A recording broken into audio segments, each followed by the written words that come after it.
I know that's YouTube. Yeah, okay.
Morning, all.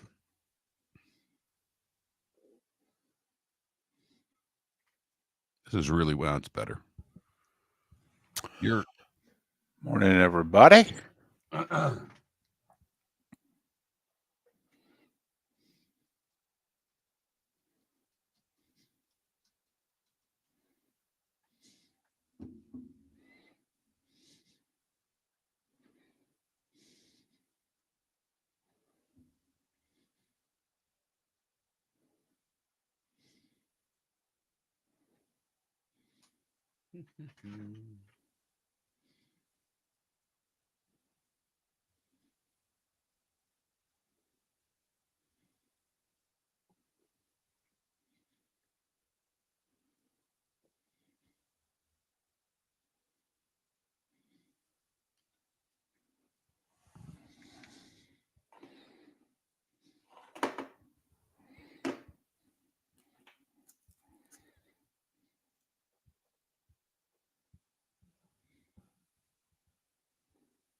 So I heard this yesterday.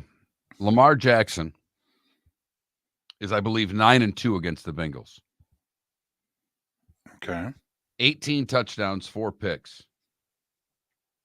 Where's the... Oh, it's not what I wanted. Come on.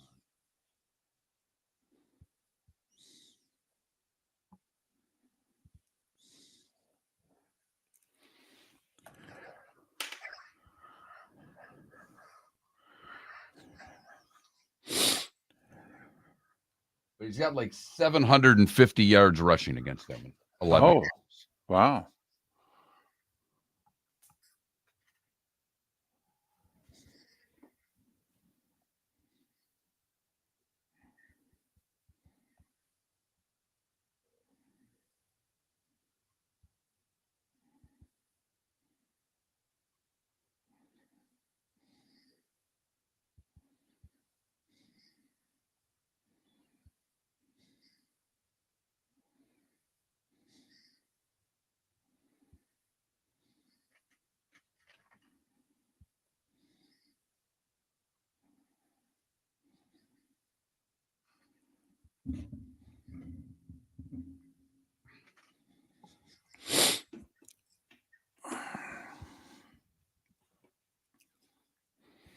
Well, it's not official that Mac Jones is playing this weekend.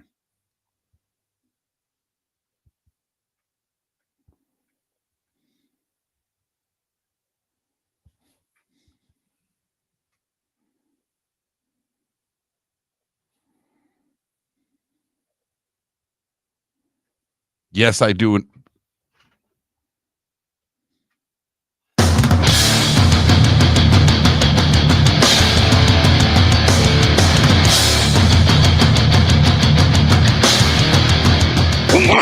To Miller and Moulton, coming at you from the Floormeister Studios. Floormeisters, keeping it real.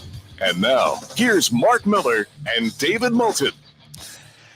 Top of the morning to you on this first Thursday of November. How the heck are you, Miller and Moulton? MillerandMoulton.com, Miller_Moulton on X. Thanks so much for being with us. Nice show lined up for you. Roy Cummings, your fantasy questions answered by Dr. Roto and JP Shadrick. And we've got some Jags news potentially to talk about as well. But first things first, top of the morning to you, Mark. How are you?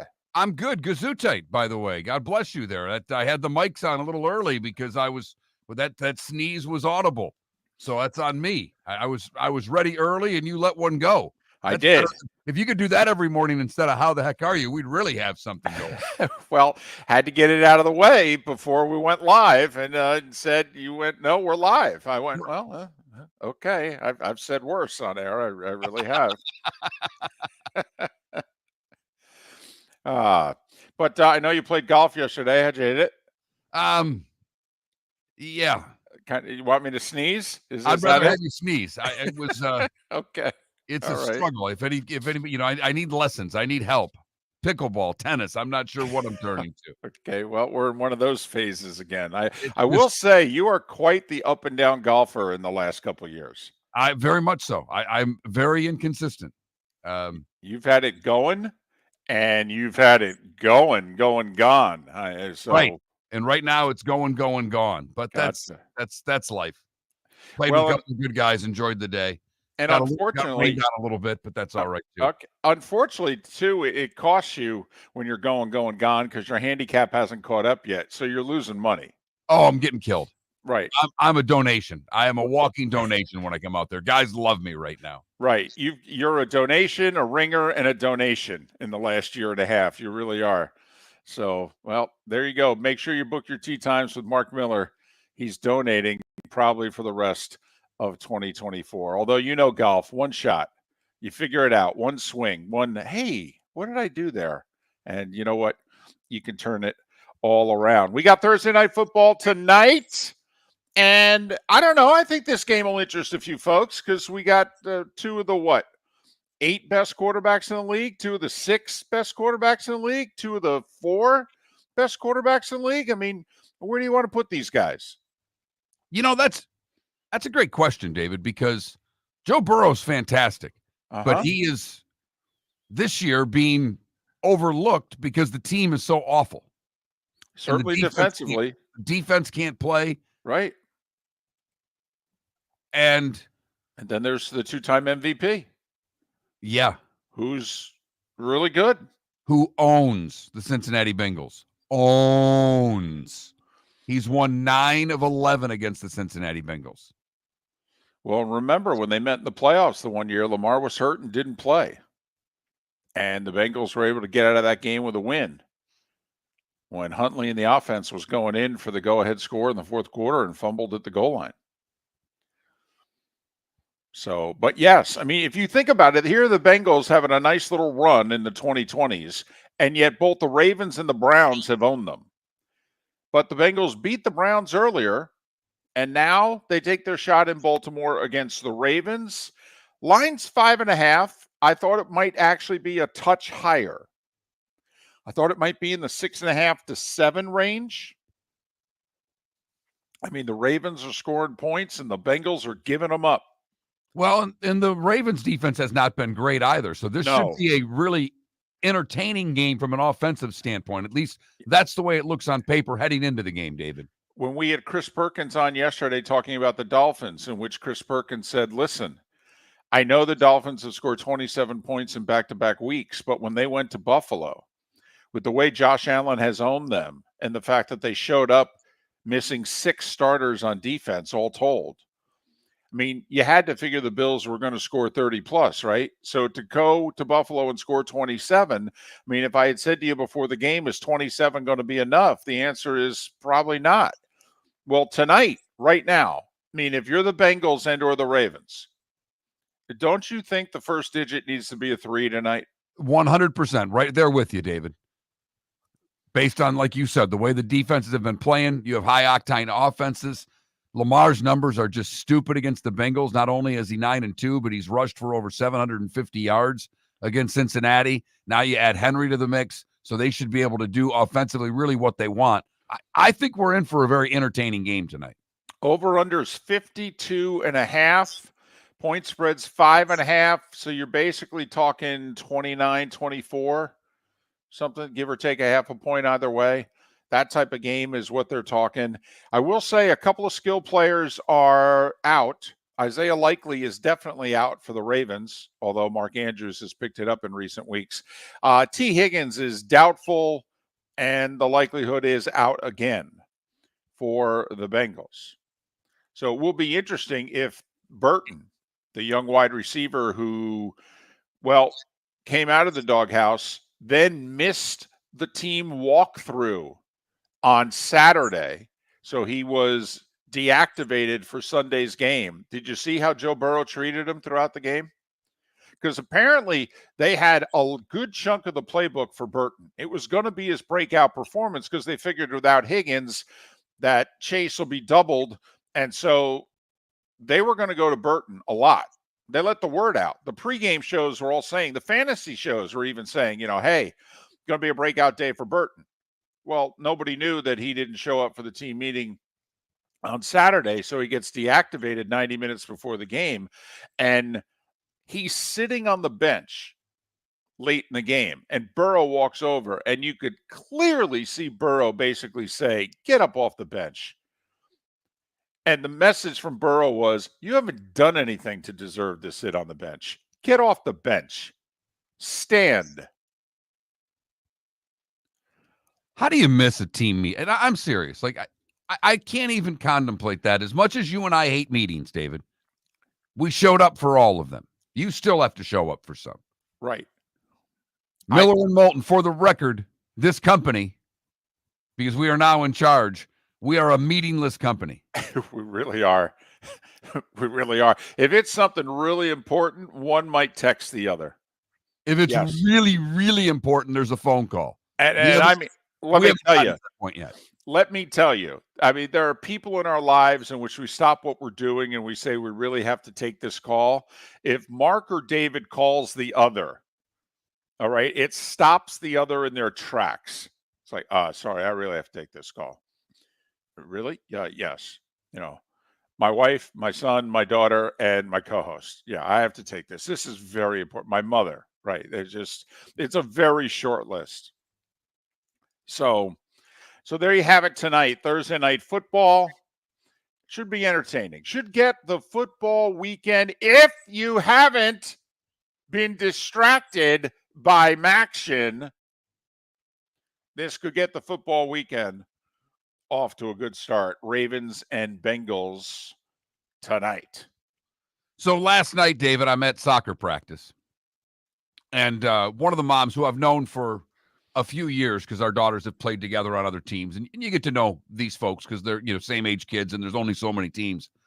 But she looked over at me, and this was a high water moment for me. Okay. She looked over and she said, "Mark," and I said, "Yeah." She says, "I really need a defense this week. Who do I pick up?" Wow. That brought a tear to your eye. It really did. The first few I went with, they were not available. Okay. So I did end up telling her the Bears defense, they are playing the Patriots this week. Did you go with either the Giants or the Panthers? Okay. I mean, because I was afraid to. Since they're playing each other, all right, this could be a battle of ineptitude. All right. Do you play either one of those defenses, which I know normally would sound risky, but consider who they're playing? Trust me, I thought about it, but I went with the Bears against the Patriots, which means the Patriots will probably score 33 this week, and I'll get chastised at Monday's practice. I like that. I like that a lot. The Bears are a good defensive team, and they didn't have their best day last week, so you got to figure they'll be honked off, right?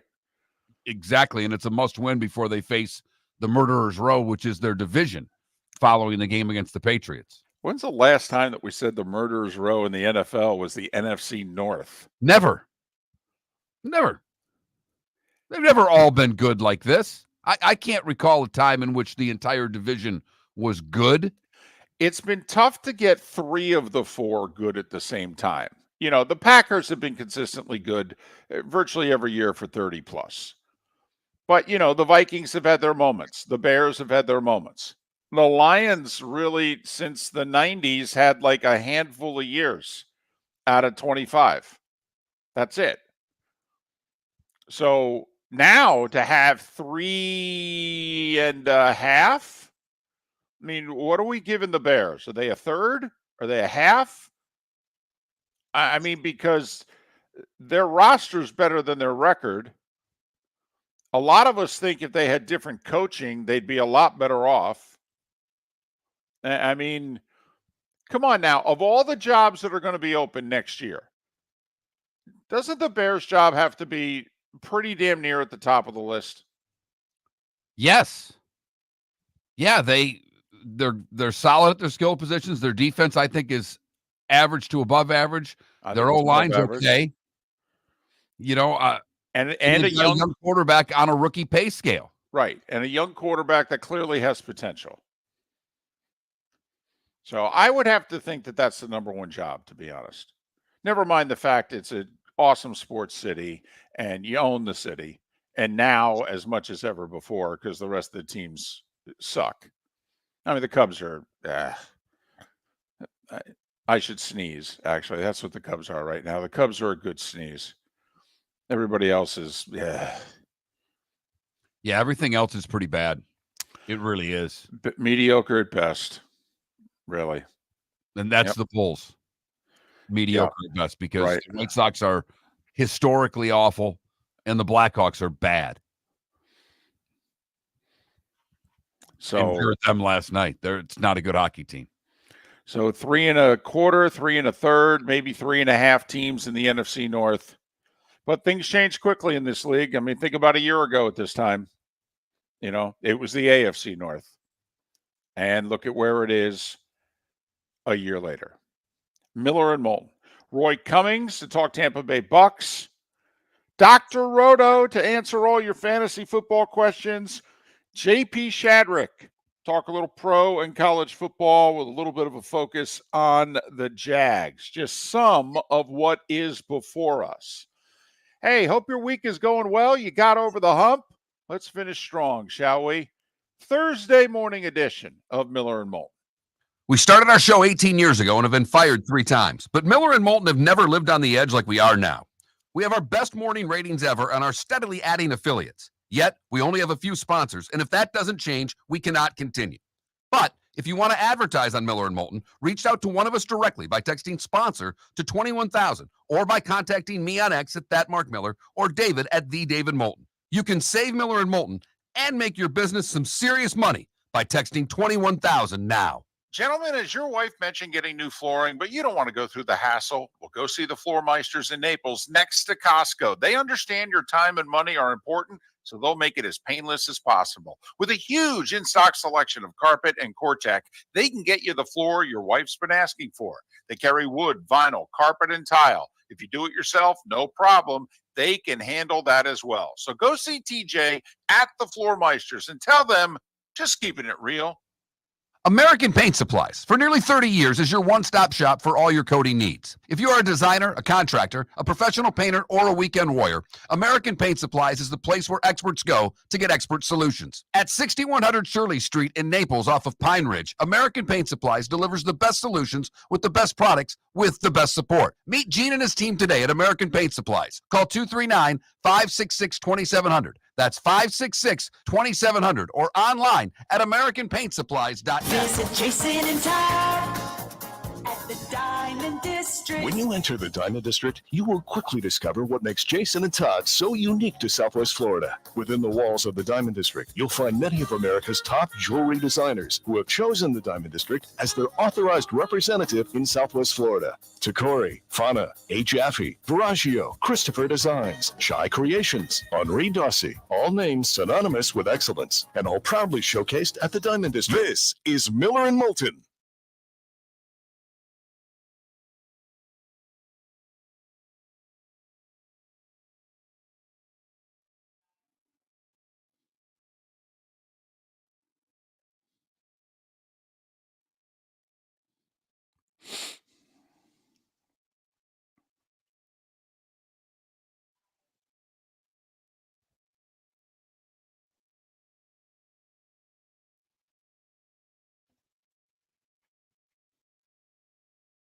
And KW, I saw you there in the YouTube thing. Good to see you. We missed you. We worry when our regular everyday Twitch chatters disappear for long periods of time.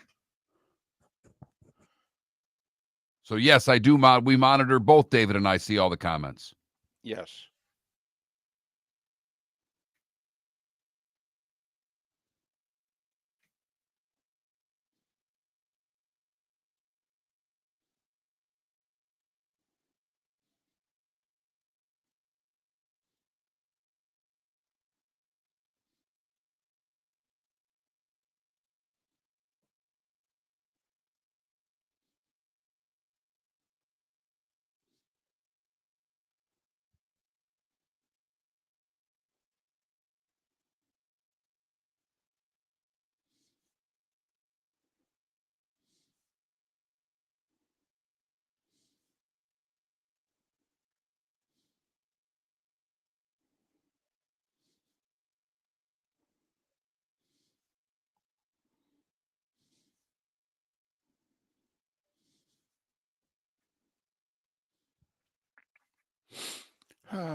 Welcome back, KW.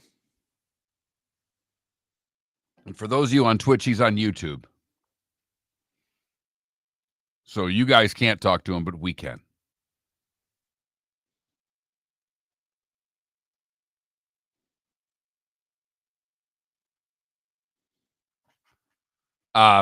I didn't even tell you this, David. So I go get my ear. I had to get my ears checked because I couldn't hear out of my left ear.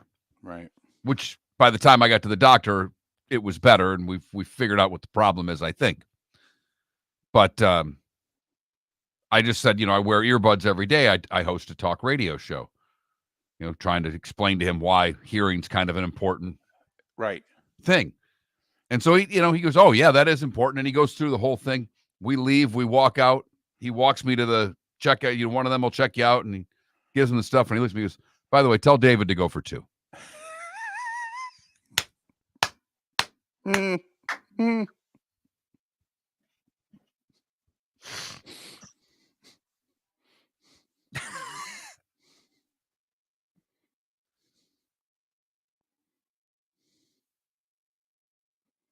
No, I mean, only if you're subscribing, KW. Then Twitch is a little more beneficial. But subscribe, smash that subscribe button to YouTube as well.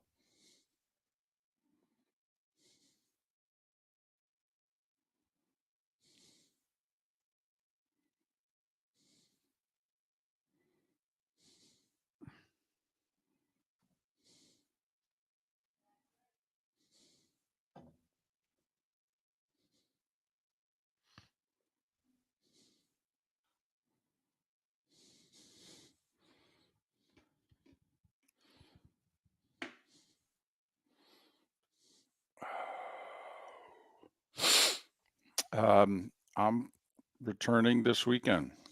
I fly Friday to Indianapolis, Michigan, Indiana, and then to LA on Sunday, Dolphins, Rams.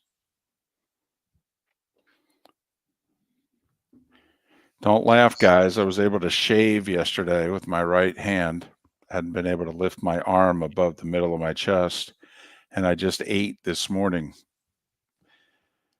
Been 5 weeks. So it's getting better. That's awesome. That is awesome news.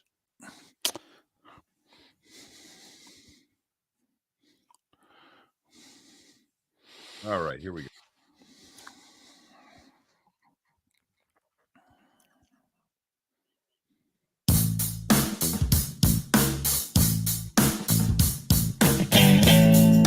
Welcome back to Miller and Moulton. Text the guys what's in your mind at 21,000. That's 21000. And now, here's David Moulton.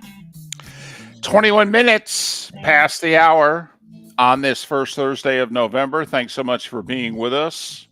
Roy Cummings, Dr. Roto, JP Shadrick, all scheduled to join us coming up on the show on the American Paint Supplies Hotline, your one-stop shop for all your coating needs.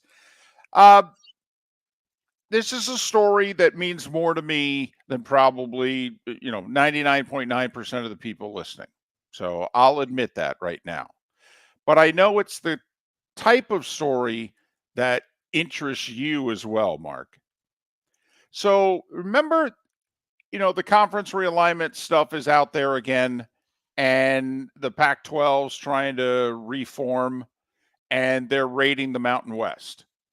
So the Mountain West has to go grab schools. And they're grabbing some full-time schools, but then also it's like, well, how about if we just grab you for football? And remember, they had the offer to Northern Illinois? Yes. They wanted a central time zone school. And when they looked at the MAC, the school they wanted was Northern Illinois. And then an hour and a half later, Northern Illinois upsets Notre Dame. So the Mountain West is all excited. Yeah, we want you. We want you. Well, it turns out, Mark, that apparently, after initially being pretty interested, some sanity has reigned supreme at Northern Illinois. And they're like, nah, we'll continue to play football in the MAC. We're good. Now, we have, you and I said if we were the MAC, we'd look at Northern Illinois and say, if you leave for football, you're out. Whatever the bylaws are, we'll get rid of you. I mean, you and I would have played ultimate hardball with Northern Illinois. Absolutely. The MAC, while not a big conference, has enough teams to let Northern Illinois go and be fine in all their sports. So it looks like Northern Illinois is like, no, I appreciate the offer, but we're good. So, the Mountain West, I think they have 8 schools lined up to play football beginning next year. And remember, the Mountain West and Washington State and Oregon State are divorcing. This is a 1-year rental agreement where they're going to play games against one another. They could not get an agreement to even do it for a second year. So now the Mountain West is apparently called Fargo, North Dakota. Hello. And reportedly, North Dakota State is very interested in joining as a football member school only. And this brings about to us, the ultimate debate. What would you rather be? Would you rather be a small fish in a huge pond, but you're in the major leagues? Or would you rather be a whale in a bathtub, but you're in the minor leagues? And Miller and Moulton, for the record, have almost always chosen to be the whale in the bathtub in the minors. Largely because it is virtually impossible to have success at the highest level if you make that jump. Appalachian State has done a tremendous job. They've had a winning record every year since they left the FCS for the FBS. Right.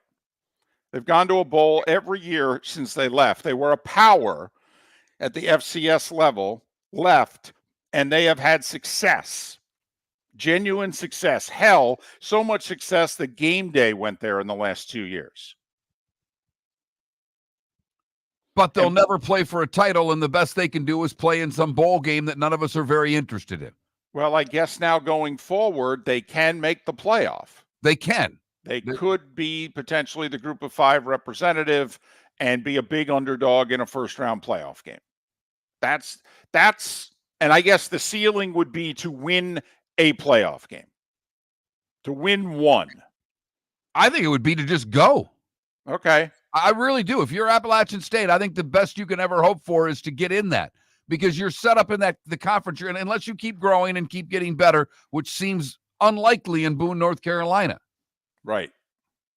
It's one thing if you're a school that has the money and you're in a metropolitan area and maybe there's ways you could envision your school getting money, getting the things necessary to raise your conference stature. Right. I don't see App State as someone that other conferences are looking at saying, oh boy, we need App State to grow.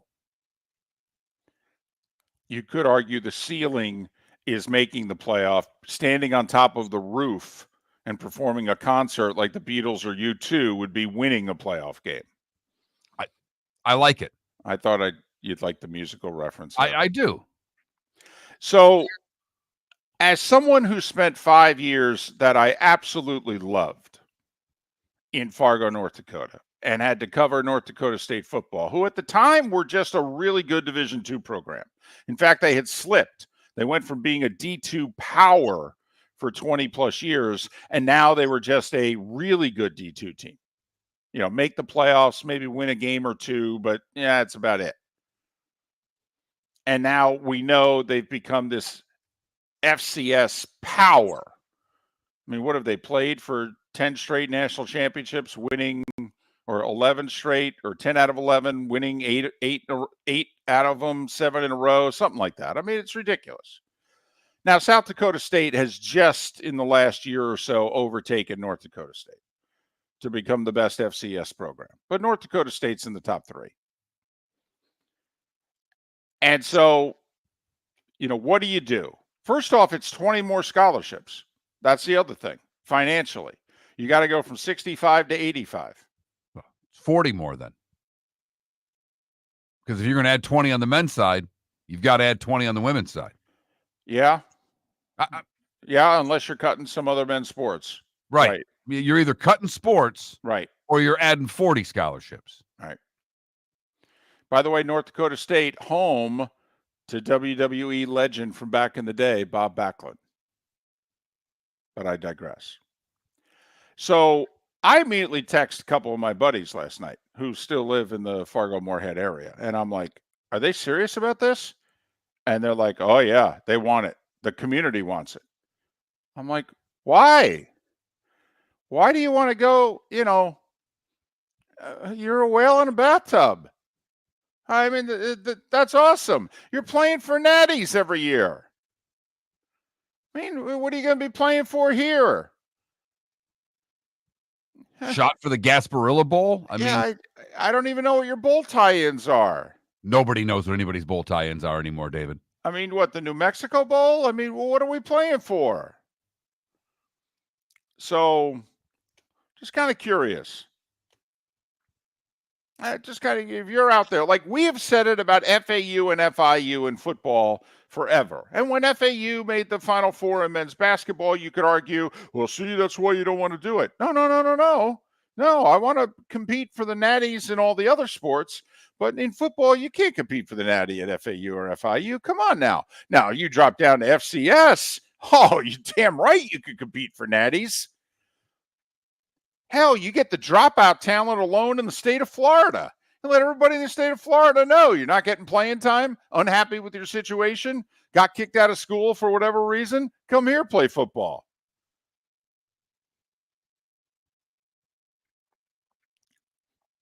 But they want to make the jump, huh? Apparently so. Apparently North Dakota State is thrilled that Northern Illinois has said, no, we're good. And the Mountain West has now called them. And what a case study this will be if they do it. Right.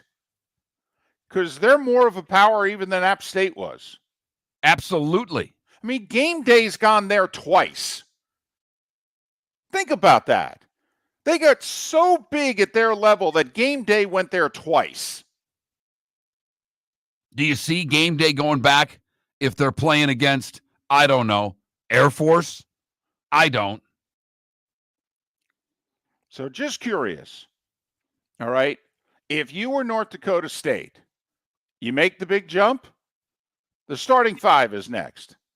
Gentlemen, as your wife mentioned getting new flooring, but you don't want to go through the hassle, well, go see the Floormeisters in Naples next to Costco. They understand your time and money are important, so they'll make it as painless as possible. With a huge in-stock selection of carpet and Cortec, they can get you the floor your wife's been asking for. They carry wood, vinyl, carpet, and tile. If you do it yourself, no problem. They can handle that as well. So go see TJ at the Floormeisters and tell them, just keeping it real. Is snoring bothering your spouse? Would you like to sleep in the same bed again? Do you know that snoring can affect your sleep cycle and cause lower testosterone levels? At Sleep Treatment Direct, we have easy solutions. We have a simple laser procedure that can improve snoring in 10 minutes. If you would like to get back in the same bed or are looking for a natural way to treat low testosterone, give us a call at 239-444-1741. That's 239-444-1741. Or go to sleeptreatmentdirect.com. That's sleeptreatmentdirect.com. Sleep Treatment Direct. Sleep safe and sound. The Cape Coral Police Department is growing. They are currently looking for police officers and are offering a $10,000 signing bonus to newly hired officers. If you desire a career in law enforcement, or if you are already in law enforcement and thinking about making a move to a better agency, think Cape Coral Police Department. If you're looking for a police department that is committed to excellence, that invests in the highest level of training, state-of-the-art equipment, and some of the highest compensation in all of Southwest Florida, then the Cape Coral Police Department is for you. Visit capecops.com. That's capecops.com. Mark Miller for Molly Maid. Why Molly Maid, you ask? Trust. Moulton was a customer for 15 years. Affordability. Didn't I just say Moulton was a customer for 15 years? Worry-free services. Our professional house cleaners are fully insured and a 24-hour warranty. Call Molly Maids today at 239-774-5839. That's 239-774-5839 or online at mollymaid.com/FTMYERS. That's mollymaid.com/FTMYERS. This is Miller and Moulton.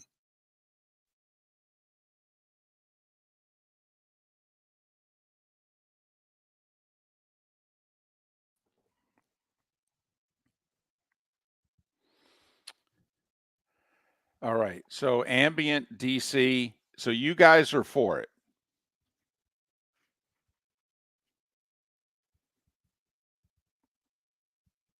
So for the record, ambient and DC, you guys would make the jump.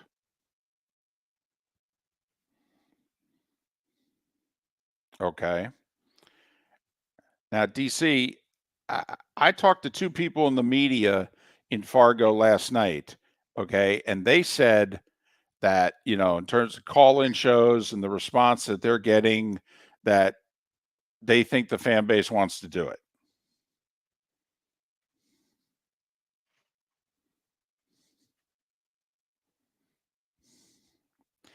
Yeah, I would not play Lagway against Texas. I'm sorry. I wouldn't do it. Nope. I'm taking the loss and I'm moving on.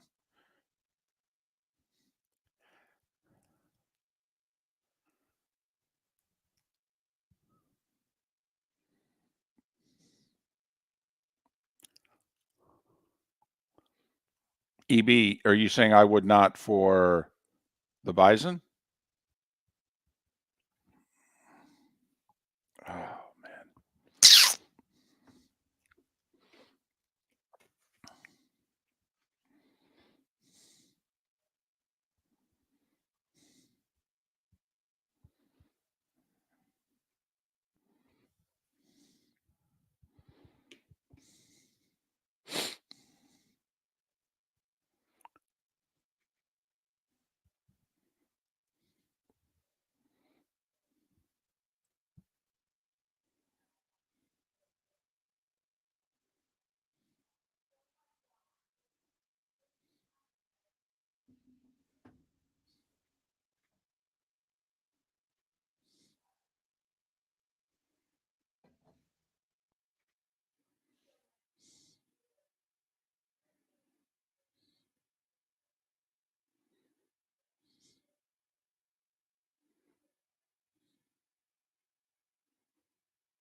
Well, Sonny, first off, they replace it so often, which I never think is good, but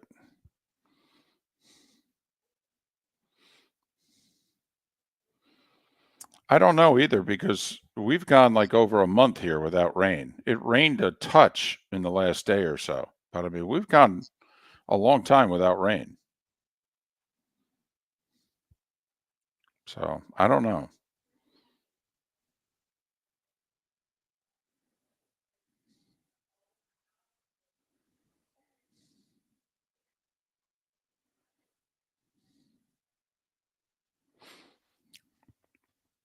Well, also they had a coaching. I mean, they've had some coaching changes, and besides, down is what they're 2 or 3.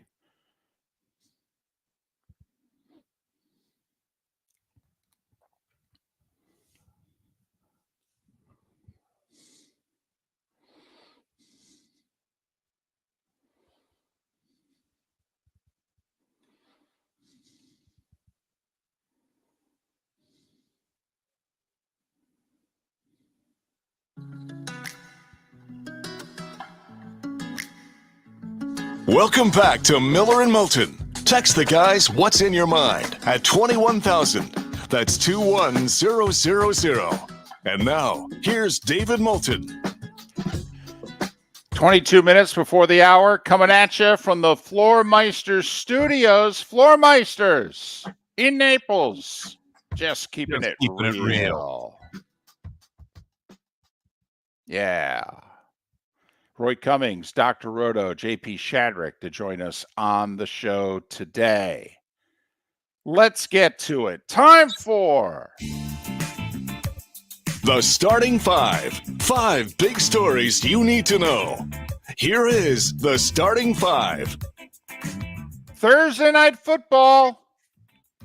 It's an AFC North battle. Joe Burrow and the Bengals. Lamar Jackson, Derrick Henry, and the Ravens. Baltimore, a 5.5-point favorite. Ravens are 6-3. Bengals are 4-5. Over-under on the game is 52.5. So basically, Vegas is saying 29-24 Ravens. Bet accordingly. Amazon Prime, 8:15. Al Michaels, Kirk Herbstreit with the call. T. Higgins doubtful for the Bengals.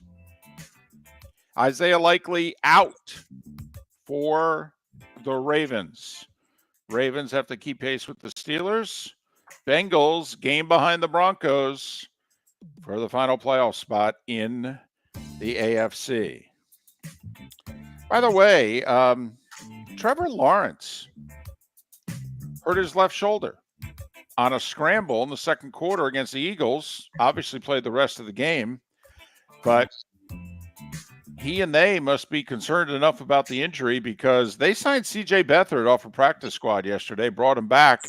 They had to put him on the active roster to do so. That screams that Mac Jones will be playing Sunday and C.J. Beathard will officially be the backup and Trevor will be the emergency quarterback because they wasted a roster spot on C.J. Beathard. You can't just move somebody from practice squad to practice squad. You sign somebody off somebody else's practice squad, you got to put them on your 53. I don't think you do that if you think that Trevor Lawrence is playing Sunday.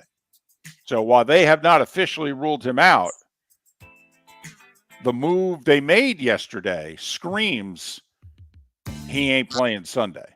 Do you jump the Vikings minus 4.5 right now before it comes out? I think you do. I think you do. Plus, Cam Robinson's return to Jacksonville as the left tackle with revenge. Hey, big news, though, yesterday out of Cleveland. So the powers that be gave an interview, and they were asked about Deshaun Watson, and they were non-committal as to his future. Remember, every time Stefanski steps to the microphone, he's our quarterback. He's playing next week. He's our quarterback. He's playing next week. Yeah. Now this is something because we figure he's just towing the company line. So they asked the company, hey, what's the line? And the line was like, I don't know. We'll see. Huh. Really? You mean you're going to have to go find a young quarterback, huh? What show's been saying that? Who knew? Remember, he's got 2 years left on his deal, fully guaranteed $46 a year. If they try to pull a Russell Wilson and dump him, his cap hits the next 2 years are in the mid to upper 60s. So the likelihood is he's going to be on the roster. But first indication yesterday that maybe he's just not going to be playing that much. One other quarterback note. So Dak Prescott's injury. The Cowboys haven't placed him on the injured list yet. All they've said is he's not going to play Sunday against the Eagles. Mark, I know you're not a doctor, and I know you didn't sleep in a Holiday Inn last night. And I don't know how many medical shows you've watched on TV. But you tell me when you think a quarterback who has partially torn his hamstring off the bone is returning to action. Well, I had read stuff last night and this morning that they're talking about season-ending surgery. Right. But they've yet to officially place him on the injured list. And that's a minimum 4 weeks. I don't know. If your right hamstring is partially torn off the bone, I would think at minimum of 4 weeks you're out. Never mind the fact that, what are they going to be, 4-8 when he's eligible to return? Oh, I know, Cooper Rush, 5-1 filling in for Dak. Yeah, he played on much better teams than the one he's going to play on Sunday. They had a running game when he played for them before. They don't have one now. And an offensive line. That was pretty good. And more than just CeeDee Lamb on offense. But we digress. College football. There was a distraction. Once again, it was Maction. Kent State, Mark, you said, David, 134 teams play Division 1A football. I think they're the worst. Well, Mark, they tried to live up to your lofty appraisal last night. They lost at home to Ohio 41-0. Just giving money away. Maction just giving it away. So Ohio minus 18.5 was a pretty good play. You said it was. Northern Illinois in a virtual pick'em, 2-point favorite at Western Michigan. They took the Broncos down 41-28. So good for NIU. Western Michigan, I think, was atop the standings before last night. A couple other college football notes. As we mentioned, the Mountain West pursuing North Dakota State as a football-only member. That's interesting on both ends. DJ Lagway, officially described as touch and go, unquote. Is that questionable? I mean, if we're going by NFL designations, probable, questionable, doubtful, touch and go. Questionable. DJ Lagway, questionable to play then Saturday at Texas. I'll say it again. If I'm Billy Napier, he ain't playing. I got LSU, Ole Miss, and Florida State. I want them as healthy as possible for those games. All right. I got to pick off LSU or Ole Miss. I got to get that and then beat the Noles to go 6-6. Besides, the kid's the future.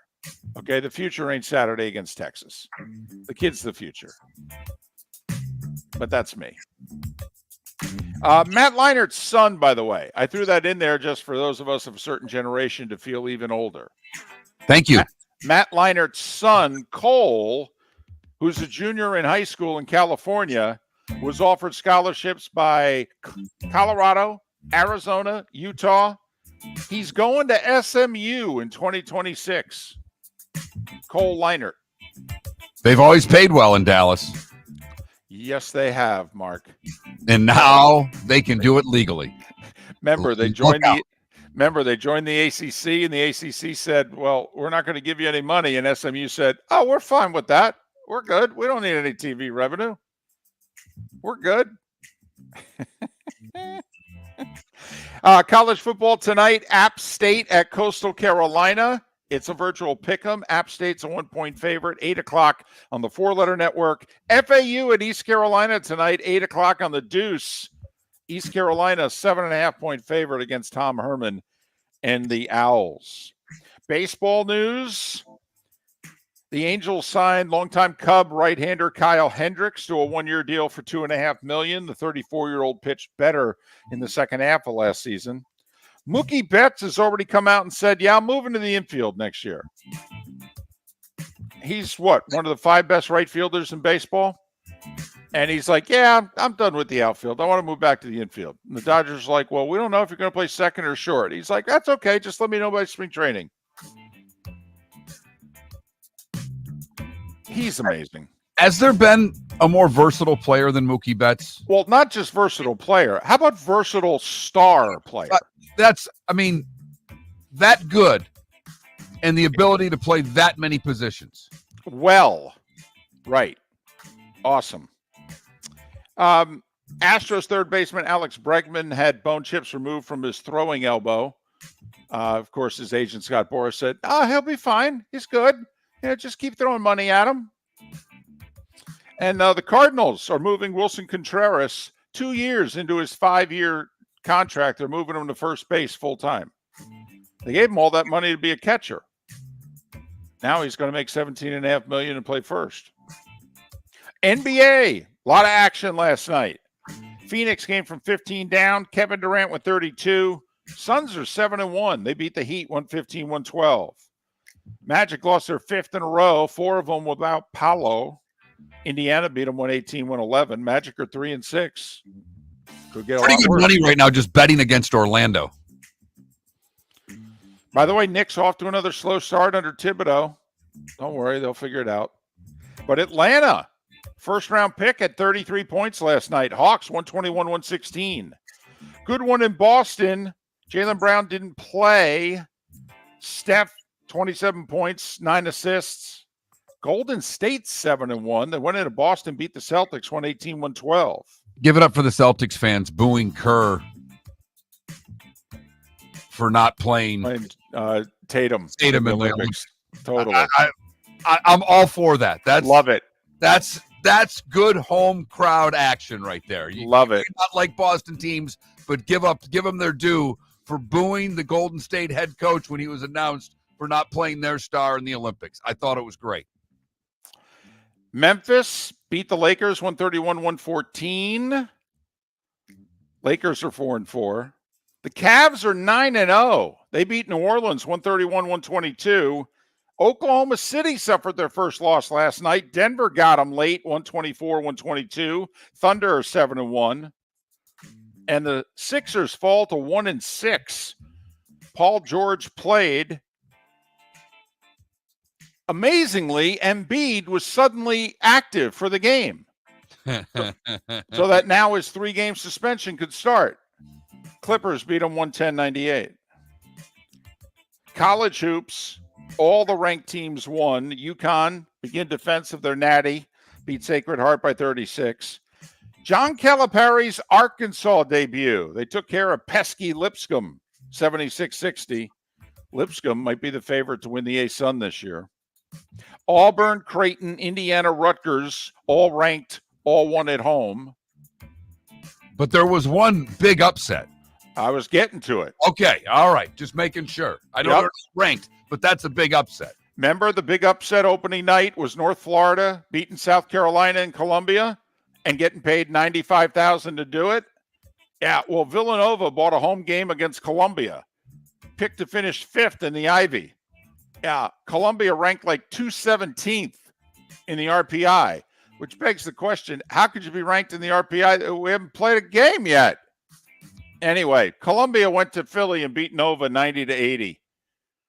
That's like the 5th bad loss for Kyle Neptune in like 2 years and a game as head coach. This just in. I don't think he sees next year. I should say next season, because they'll obviously see next year. But I don't think Kyle Neptune's the coach of Villanova past Easter.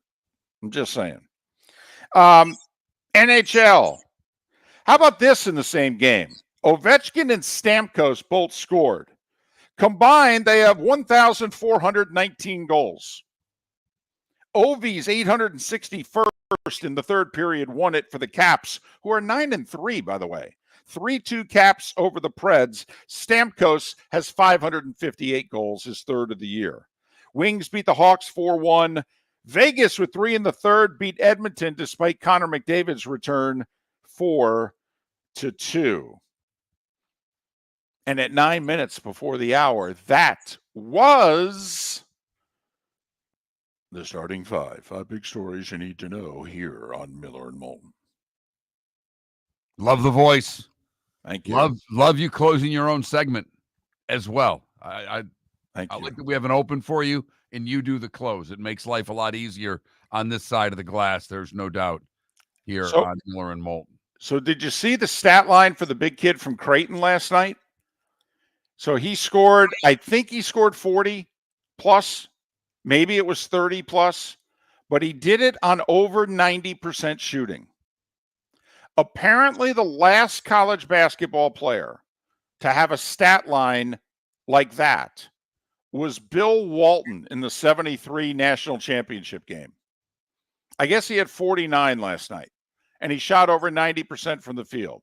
Remember Walton in the Natty, he shot like 21 to 22? Right. It's the best stat line in a college basketball game in 51 years. Big kid for Creighton. If anybody's going to take down UConn in the Big East, there you go. So, been an interesting first 3 days of the college basketball season. Really has. Hope it continues. And some of us will join on board and start watching it here one of these days as well. Mid to late January, maybe mid to late February. No, before that. I'll get into it before that. It's just, man, oh, man. And last night was a great NBA night. Really good games. Yep. Miller and Moulton. Roy Cummings, Dr. Roto, JP Shadrick, all coming up. Thanks for joining us. MillerandMoulton.com.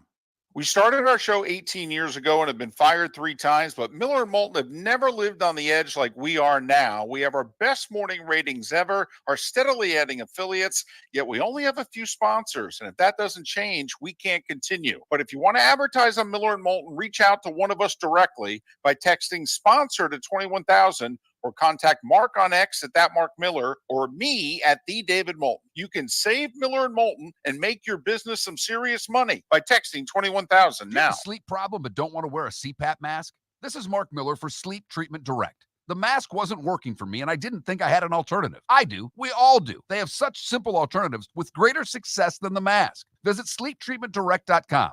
That's sleeptreatmentdirect.com. And if you are like me and your CPAP machine isn't working for you, it's time for a change. Call 239-444-1741. That's 239-444-1741. Sleep Treatment Direct. Sleep safe and sound. The world-famous cigar bar started as a neighborhood place in downtown Fort Myers, and now it's a brand, a destination, with 4 locations. The original place, Henry Street, Fort Myers, Gulf Coast Town Center, on Southeast 47th Terrace off the Cape Coral Parkway, and the Lounge on West 1st Street in Fort Myers. A place to go, whether you just need a relaxing drink and a smoke after a tough day at work, or a place to go celebrate. From relaxation to celebration, the world-famous cigar bar.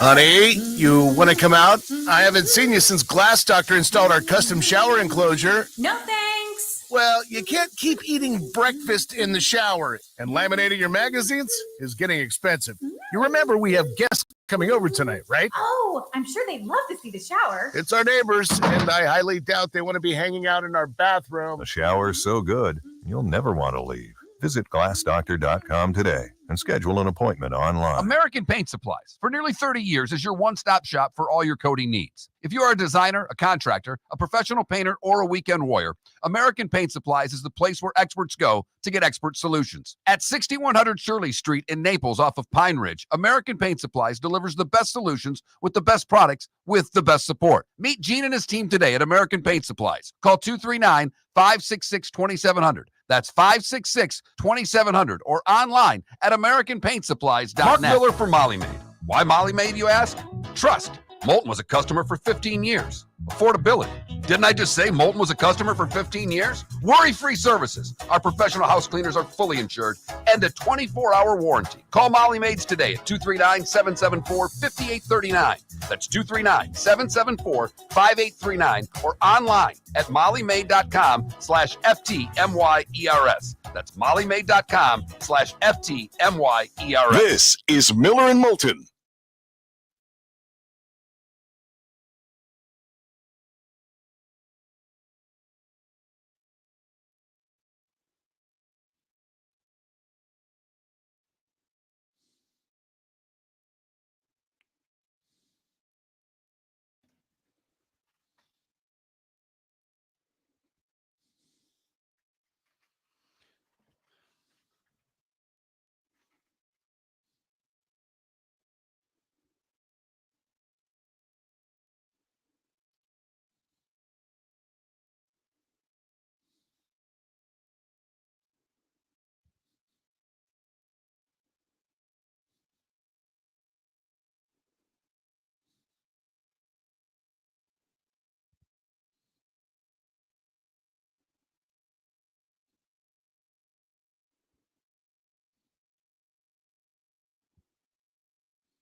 You're listening to Miller and Moulton, coming at you from the Floor Meister Studios. Floor Meisters, keeping it real.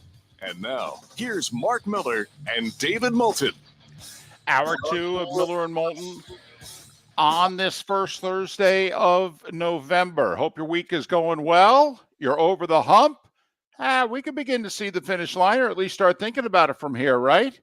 Top of the morning to you. How the heck are you? Miller and Moulton, millerandmoulton.com, Miller_Moulton on X. Roy Cummings, 1 hour from now, about 90 minutes away from Dr. Roto making his weekly house call. Start thinking about your fantasy football questions. We'll start taking them in a little more than an hour, and a couple hours away from JP Shadrick joining us, talk a little college and pro football. He called the Penn State-Ohio State game for Touchdown Radio Network last week. He, of course, is part of the Jags Radio Network. We'll talk some college and pro football with JP a couple hours from now. I will say, when we did the Mookie Betts story, Mark, in the starting five last segment, there were a few people who, and you and I think, do a better job than most about remembering the past. We're both old souls. I'm probably older than you. And we just talked about Mookie Betts' versatility. And for a star player, his versatility. When's the last time a star player had this kind of versatility? And considering that he passed recently, it was pointed out to us in the Twitch chat room, probably you got to go back to Peter Edward Rose, who arguably the most versatile star player of all time. I think he played 500 or more games at 5 different positions, right and left field, first, second, and third, and he was a switch hitter. I mean, I don't know that anybody's ever going to be a better, more versatile player than Pete Rose. The fact that we can put Betts in the, I think you can put Betts in the same sentence, though. I mean, in today's game, to do it because the power he has as well. Well, and I will say Betts is a better defender. I mean, Pete was an, at best, average defender at really any position he played. Whether he won a Gold Glove or not, because, let's face it. I mean, Jeter won Gold Gloves at short. Jeter was never the best defensive shortstop in the American League, never mind baseball. So, but Betts is an elite defender in the outfield. Elite defender in the outfield. And he's an above average, at worst, defender in the infield. But it's just another thing about Pete Rose. I mean, there are hardly any good switch hitters anymore. Well, they don't allow it. They don't want you to switch hit. I mean, Lindor, of the Mets has to be one of the 5 best switch hitters in baseball, right? If not the best. Now, he's clearly better from one side of the plate than the other, as almost every switch hitter is. Even Pete was better lefty than righty, but I mean, yeah, you're right, Mark. I mean, that's our society, though. I mean, we're a specialization society now. Well, I do both. No, we're going to have to pick one. Well, I play both baseball and no, you don't. No, you're going to have to pick one. It is interesting you bring that up, too, because Ohtani now obviously the most versatile because he pitches. Now with that torn labrum and the surgery, they don't know if he's going to start pitching early in 2025. And you wonder, at least I do, David, with this injury, when will he pitch again? Well, the other thing that I'm wondering about him is, does he ever become a reliever? And I don't know what the deal is if you're the DH and all of a sudden they bring you out for the 7th inning to pitch. If they don't leave you out there in the 8th inning, are you out of the game? Or do you just cross the P off the score sheet and you go back to the -DH part? I mean, I'm pretty sure when he was a starter for the Angels and they took him out of the game, he could still hit as the DH. So I would think, I'm just wondering if these injuries, Tommy John surgery and now the shoulder surgery, there's a debate as to whether or not starting or relieving is more taxing. But I'm wondering now, if 2 major arm injuries, if Ohtani is closer to the bullpen than any of us thought. But we'll see. Tell you what, though, for a one-dimensional player, He's pretty good. Yes, he is. And if the pitching were to go away, do you think he'd play anywhere in the field? Oh, sure. Oh, yeah. Yeah, I mean, first off, like, he couldn't be a first baseman? Like, he's not athletic enough to play first? I mean, first off, I think he's athletic enough, to play the outfield. Fine, but, I mean, like, he couldn't play first? So, oh, no. I mean, if they had to. Please, it's the Dodgers. Okay? They're into versatility. They love versatility. They play guys all over the place. And when your second best player's got his hand raised going, I'll play wherever you want, Skip. Infield, outfield, doesn't matter to me. Yep. So anyway, wanted to point out those that mentioned, hey, listen, I don't want to take anything away from Mookie Betts, but there was this Pete Rose guy. Once again, though, not a Hall of Famer. Nope. Can't put him there. Nope. 4,000 plus hits, switch hitter, 5 different positions. Nope. 2 different teams, 1 World Series. Nope. Can't do it. Can't do it. It's a museum. He can't be a part of it. Well, only certain parts. Just not the main part. Oh, okay. By the way, if I'm his kid and they change their tune and they want to put him in the Hall of Fame, I tell them to shove it. Yeah, I wouldn't. Because you're not. That's just thinking personally and Mm-hmm. Yes, damn right it is. Mm-hmm. Yes. Instead of mortality. And that's what you're trying to get. So Yep. Dad's already dead. Don't know what to tell you. yeah, for the history of the game, you'd want him in. You wouldn't do that. I know you would, David. I know you would. No. I know you would. Yes. I'm not at all trying to tell you that what you're saying in your head is wrong, because I know in your head it's right. I wouldn't do that. No. And you're being the mature, rational one here, and I applaud you for it. But yes, you are 100% correct. All right. I would have been Charlton Heston at the NRA meeting. McColl dead hands. No way. No way. Nope. And if you do it, we ain't showing up. There. Did you see the little list came out of the teams, Soto? The teams that have inquired about Soto, and did you see the one team on the list? How long do you think that phone call was?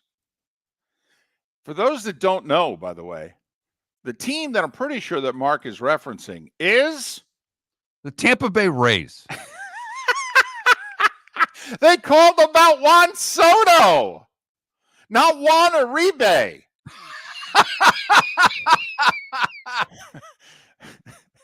They called about Juan Soto.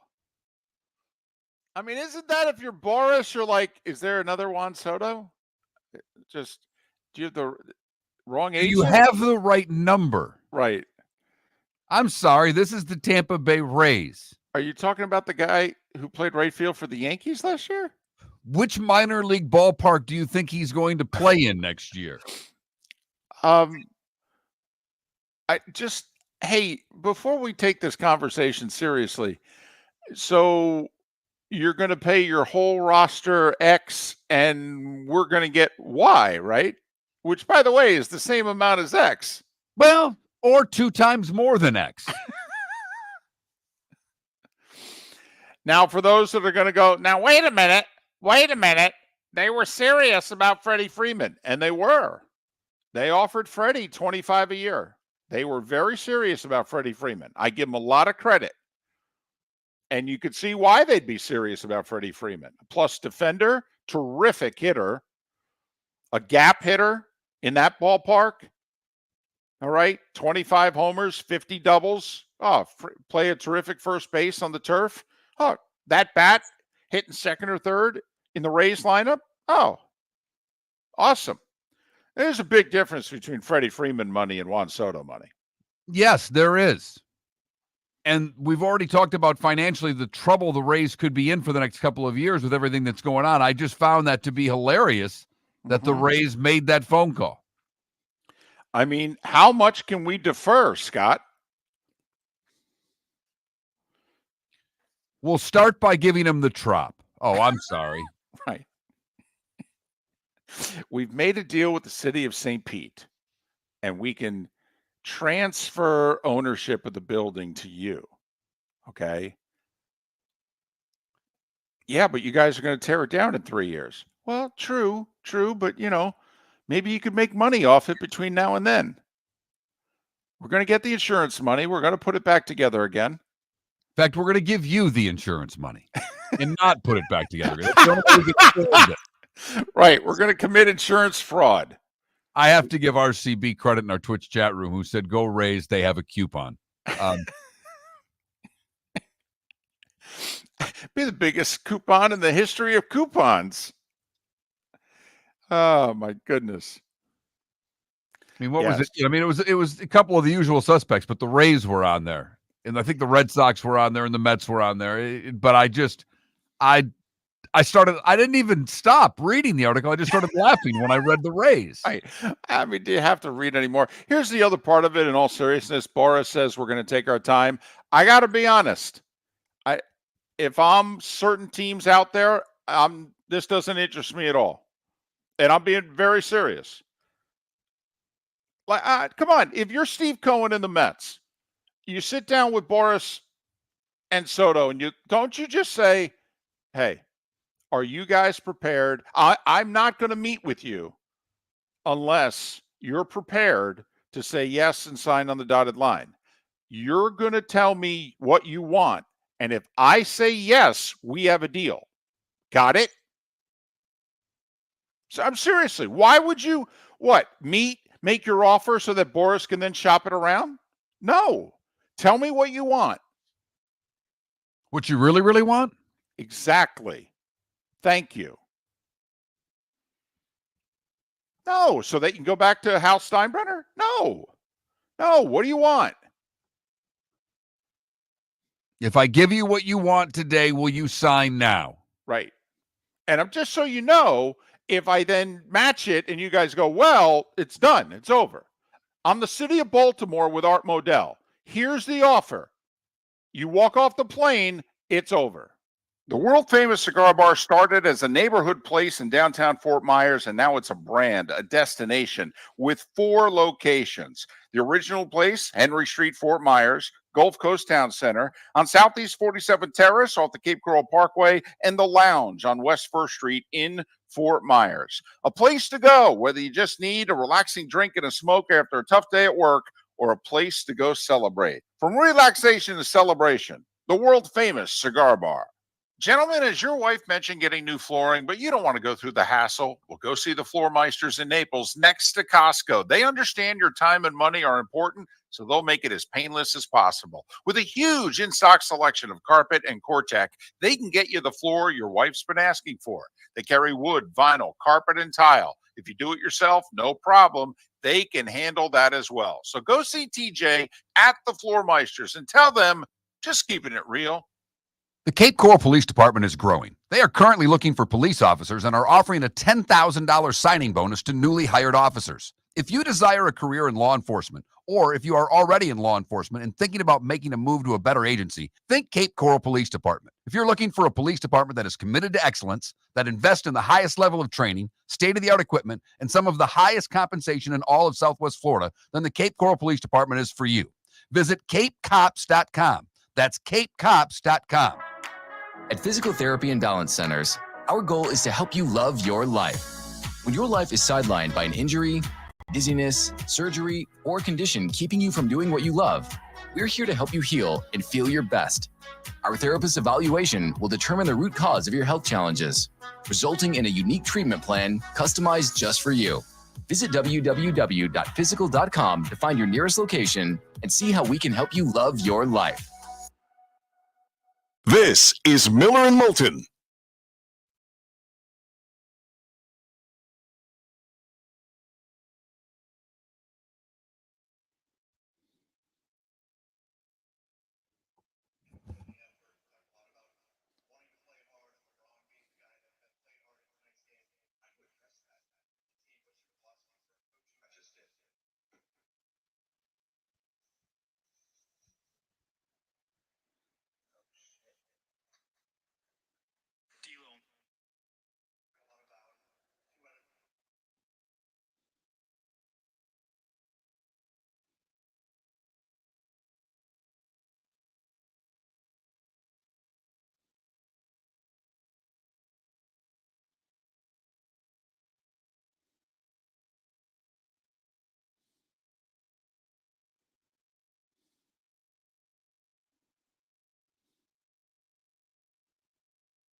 Well, Adam, you got an hour or so. Think of a fantasy question. You could do that. Oh.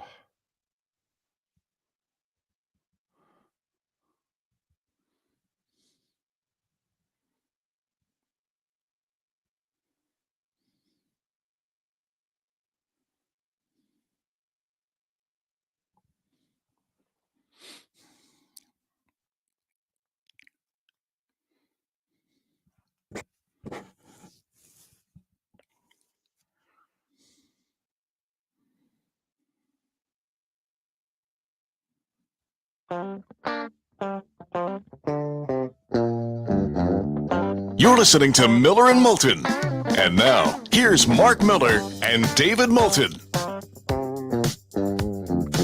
21 minutes past the hour. Miller and Moulton, millerandmoulton.com, Miller_Moulton on X. Thanks so much for being with us. Roy Cummings in 40 minutes time. Dr. Roto in a little more than an hour with your fantasy football questions getting answered. JP Shadrick at the top of the Diamond District bonus hour. Hey, you and I like to look forward, and this is only somewhat forward because the big moves already happened. But, I ask you, and you return the favor, but I think I ask it of you more. Give me the college program that you think has real potential in it. That's either in the Power Four, but it's a sleeping giant, or, every now and then we do okay, who's the one school in the group of five that, if they were to get grabbed up by the Power Four, could, have some real meat on the bone. And I know you and I both think South Florida could be that school. That right now is left out, and we don't know if they'll ever get back in. I think they will. I think the ACC is going to have some turmoil, and I think South Florida is going to be part of the solution. But can we talk about SMU for a minute? Absolutely. I do want to ask one quick sidebar. When you talk about the ACC, how much do you think Florida State having the year they're having is putting a crimp on the ACC imploding? Well, I think it's putting a crimp on Florida State more than it's putting a crimp on the ACC. No, but of them leaving, I mean, you got to be good to leave. You got to be wanted to leave. Right. Throwing up a 2-10 doesn't get people jumping up and down saying, boy, oh boy, we need Florida State in our conference. But if they turned it around, how quickly would they be wanted? How quickly would the audience come back? That's a great question. And I think it would come back quickly. Very quickly. Okay. And listen, all right, we're sidebarring here. We may have to get back to the SMU thing next segment. All right. This is my theory. Like the SEC seemingly, and you tell us, 21,000 Twitch chat room, ESPN's got a ton of networks and a ton of time slots. Most weeks, even though I think their schedule has to be adjusted, and I do think they have to go from playing 8 conference games to 9. Most weeks that I've looked at what the SEC broadcast schedule is, and I've gone, okay, that's pretty good. You're kind of filling most of the time slots there. That's not bad. Some weeks, we've said this for years. Some weeks it's just unbalanced. It's like, wow, we got no matchups here that are interesting. And some weeks we have 3 or 4. And it's like, well, why couldn't we move a couple of these? But when I look at the Big Ten, I think the SEC has more teams that people are genuinely interested in watching before knowing what their record is going to be. And the Big Ten, I think, is more dependent on teams needing to be good. There's 18 schools in the Big Ten? Right. Ohio State, Michigan, Penn State, USC. Oregon. Besides those 5, is there a school that before they start being successful that people are like, oh, so-and-so's playing, I got to watch? Nope, there's not. Okay. What's the number in the SEC? Alabama, Georgia, Texas, LSU, for sure. Okay, and see, I this think is Florida's. I actually think Florida makes the cut on that list. I think Tennessee makes the cut. I actually think still Oklahoma makes the cut. I'm not saying they move the needle a lot, but I'm saying Oklahoma ain't Wisconsin. You see Oklahoma, your first reaction is, oh, because they're Oklahoma. 50 years of playing really good football most every year. Just not under Brett Venables. So I think the SEC's got at least 7 schools. And by the way, if Mike Elko can really keep it together, A&M can quickly be an 8th. No. Okay. David, that is a school that has to have a record to be watched. They are not someone that people jump up and down to go see. Now, if they put a 10-year run of great football, I get it. 5-year run of great football, but it's predicated on their record at A&M. I agree. But I you agree said, right now. your premise was true. Right now, A&M's not on the list because the only time A&M's been on the list was Johnny Manziel for 2 years. Exactly. Right. So they're not on the list. But I think the SEC has 7 schools that move the needle to a certain degree. Alabama, Georgia, Texas, LSU, Tennessee, Florida, Oklahoma. I don't think I'm missing anybody. I think the Big Ten's got 5. I think that's right. And I think you're right on. It's why I have argued when I look at the Big Ten that I actually think the Big Ten has more pressure on it, in my opinion, than the SEC does. The SEC has one partner to appease. And the partner, quite frankly, is rolling around like a pig in mud because they have all the games. Okay? They don't have to share them with anybody else. But the Big Ten has to appease Fox, CBS, and NBC. And I think the Big Ten needs more teams that move the needle, quite frankly. This is why I think, and I know I'm in the minority with this, I think the Big Ten needs Florida State. I do. I think they need at least one other school that people go, oh. Now, even this year we go, oh, and we're making fun of them. Okay. But they're noteworthy enough to make fun of. How many people are making fun of Auburn? No. Auburn's had 4 mediocre years in a row. Nobody cares outside of the Plains. Florida State, 13-0, 2-10. I don't know. People are interested in that. That's my feeling. That to me is, it's why I think Miami. We were talking about it yesterday. Hypothetical scenarios. 12-0. If they lose, would they be in? Even Bud Elliott said, "They got a name. It's a TV show. It's a brand. They got a name, and it moves the needle." It does.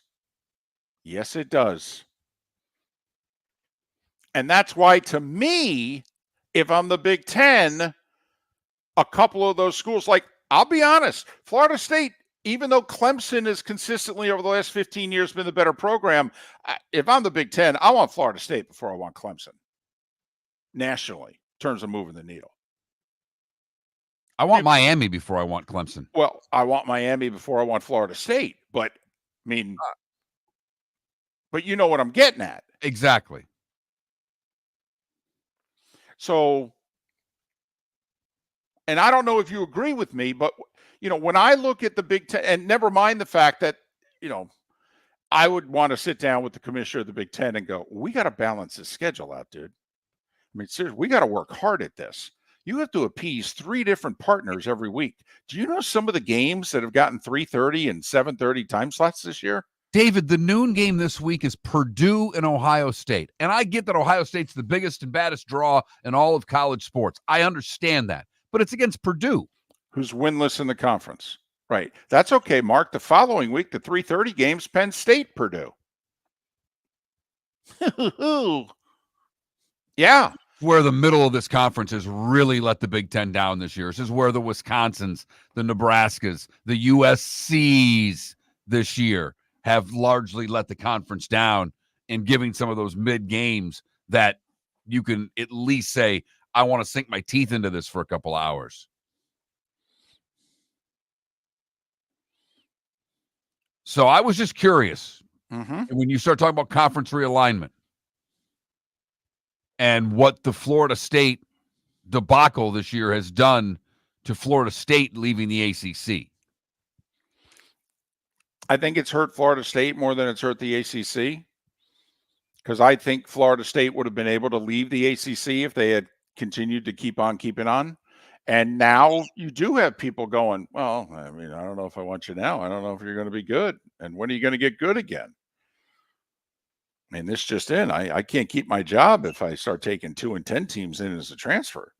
We started our show 18 years ago and have been fired 3 times, but Miller and Moulton have never lived on the edge like we are now. We have our best morning ratings ever, are steadily adding affiliates, yet we only have a few sponsors. And if that doesn't change, we can't continue. But if you want to advertise on Miller and Moulton, reach out to one of us directly by texting sponsor to 21,000 or contact Mark on X at that Mark Miller or me at the David Moulton. You can save Miller and Moulton and make your business some serious money by texting 21,000 now. American Paint Supplies, for nearly 30 years, is your one-stop shop for all your coating needs. If you are a designer, a contractor, a professional painter, or a weekend warrior, American Paint Supplies is the place where experts go to get expert solutions. At 6100 Shirley Street in Naples off of Pine Ridge, American Paint Supplies delivers the best solutions with the best products with the best support. Meet Gene and his team today at American Paint Supplies. Call 239-566-2700. That's 566-2700 or online at AmericanPaintSupplies.net. Wine glasses never fall over until you get a brand new rug. Oh, no! Ketchup bottles act normal till you're wearing a new shirt. Oh, you kidding me? And rocks slide peacefully on the road till the day you get a brand new windshield. Then they fly up off the road and attack without mercy. That's why new windshields from Glass Doctor come with our windshield protection plan. Unlimited repairs and 1 replacement for 12 months. Don't just fix it, protect it. Glass Doctor. A neighborly company. Mark Miller for Molly Maid. Why Molly Maid, you ask? Trust. Moulton was a customer for 15 years. Affordability. Didn't I just say Moulton was a customer for 15 years? Worry-free services. Our professional house cleaners are fully insured and a 24-hour warranty. Call Molly Maids today at 239-774-5839. That's 239-774-5839 or online at mollymaid.com/FTMYERS. That's mollymaid.com/FTMYERS. This is Miller and Moulton.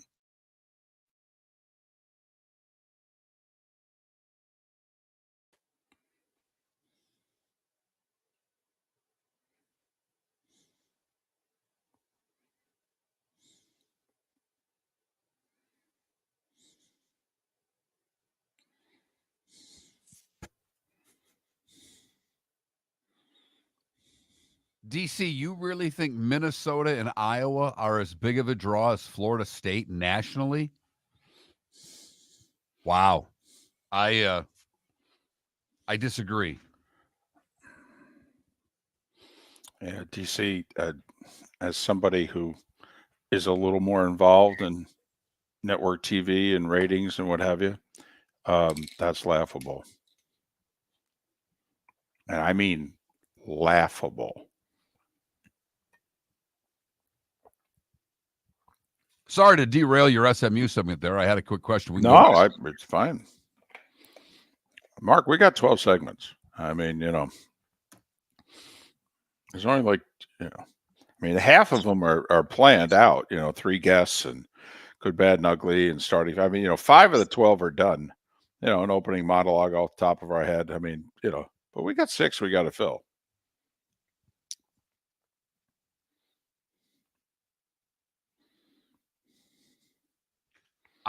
Never Irish football. They're never joining the conference. The only thing that would happen is that they join the split when it happens. The Super League, right? The 40-team Super League. That's about the only thing I think Notre Dame will ever join. Yeah, they've gotten to where they don't need to. I mean, the rules have been put in place that they can make the playoff. There's no need for them to do it. They've got their money. Right. They're fine. The ACC will keep scheduling 5 games a year for them. No need to do it.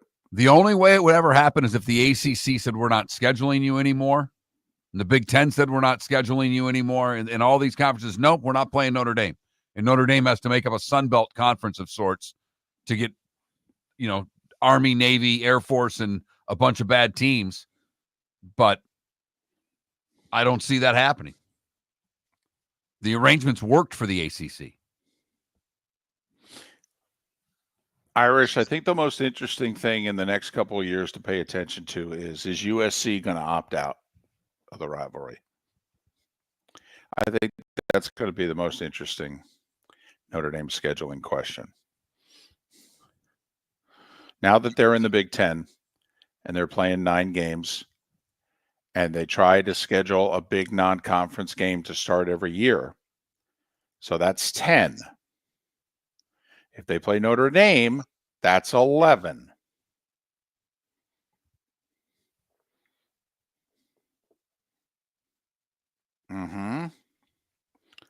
That. Meanwhile, you got SEC schools that are playing 9 Division 1A schools. Tops. Some only playing 8. So that to me is the one worth watching. USC, Lincoln Riley's already been talking out loud about it. And I got to be honest, I think the game means more to Notre Dame than it does USC.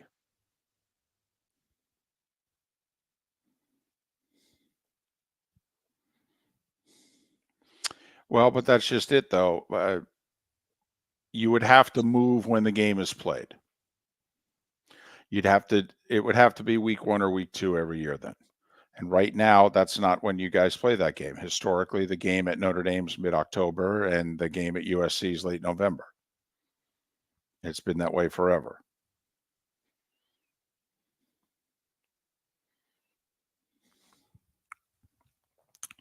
Well, Sonny, that's why right now a potential first-round playoff matchup is Penn State Notre Dame, because we don't get that anymore either.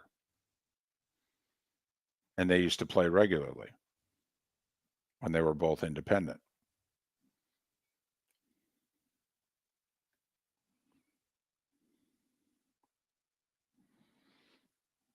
And Irish, remember how Notre Dame used to open up week 1 or week 2 with Michigan every year? That's what I'm wondering. Is that enough for USC? Does USC get enough bang out of that being their non-conference game? They scheduled LSU in Vegas for a reason.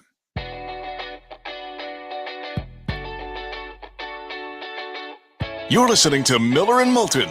And now, here's Mark Miller and David Moulton.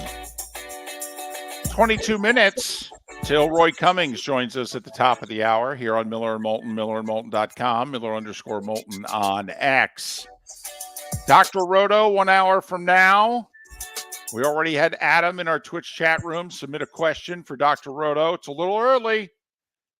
It's tough for us to go back an hour into the Twitch chat room and find the question, Adam. I'll try to write it down here during the segment and ask it of Roto, but please hold on to your questions for another 40-plus minutes, and then you can fire away for Dr. Roto to answer all your fantasy football questions 1 hour from now. JP Shadrick to join us on the American Paint Supplies hotline at the top of the Diamond District bonus hour, 9 a.m. Eastern.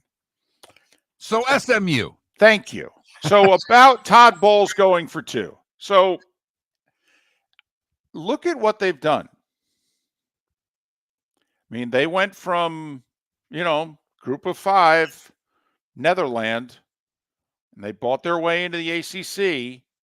And bought their way into the ACC. I mean, that, make no bones about it. Yeah. They were told, we're not going to give you TV money for how many years? 5 years, 6 years? 5 years. I believe it's first 5 years in the conference. They're not getting any TV revenue. And they said, okay. Yeah, no, we're good. And essentially 5 boosters from the school are taking care of it. Yeah. That's the kind of wealth there is at SMU. Remember, this is Dallas. This is Dallas money. And so here they are, top 15 in the country with 2 quality wins. And right now, they've got a clear road to play in the ACC championship game. First year in the conference. They just hired Andy Enfield to be their men's basketball coach. He's had a great season from a transfer portal standpoint. He's crushing it on the recruiting trail. They're going to be in the ACC playing hoop. Certainly top 4 conference. ACC, well, on its worst day, it'd be the 5th best conference in the country because you have to include the Big East. And I mean on its worst day. But SMU is going to be a player in the ACC. I mean, they ain't going to be Duke or Carolina. But, Mark, I mean, there's players in Texas. Andy can recruit nationally. Recruits South. He recruits California. I mean, if Rhett Lashley is getting Matt Leinert's kid out of California to come play quarterback for him at SMU now, I mean, SMU could be a real thing here. There's no doubt. We all know how good the recruiting base is already in Texas. And SMU has money. As much money as Texas. They do. And so, who else can be it? Who's the next SMU? If this isn't a mirage, if this is the beginning of, is there an SMU out there in the group of 5? In the group of 5? Well, a year ago at this time, they were the group of 5. Is there somebody now who's not in the Power 4 that's SMU begging for an opportunity to be SMU? I don't know if there's anyone that has that, because you've got a private institution. That's an advantage for SMU for how their money is comes upon them. Uh-huh. So I don't know if the cards align, if you will. Right. To pull that off. A big South Florida's nice. They're in Tampa. They've got the major market, but they don't have the alumni base, the money, the wherewithal to do what SMU just did. Right. If they were offered into the ACC and said we couldn't give you TV money for 5 years, they couldn't do that. Yeah, it would be hard. They would be the Rays of the ACC. They would have to do it on a shoestring budget. There's no question. Now, they would say yes. They would take it to make the jump. But, yeah, they'd be payroll-wise, they'd be the Rays. There's no question. I mean, the only other school that I'm curious about, and I really don't know as well as I should their alumni situation, so this answer could be ridiculous, but I'm just thinking about a modern city that's thriving. There's a lot of money in and around it. They've got some athletic tradition, albeit not in football.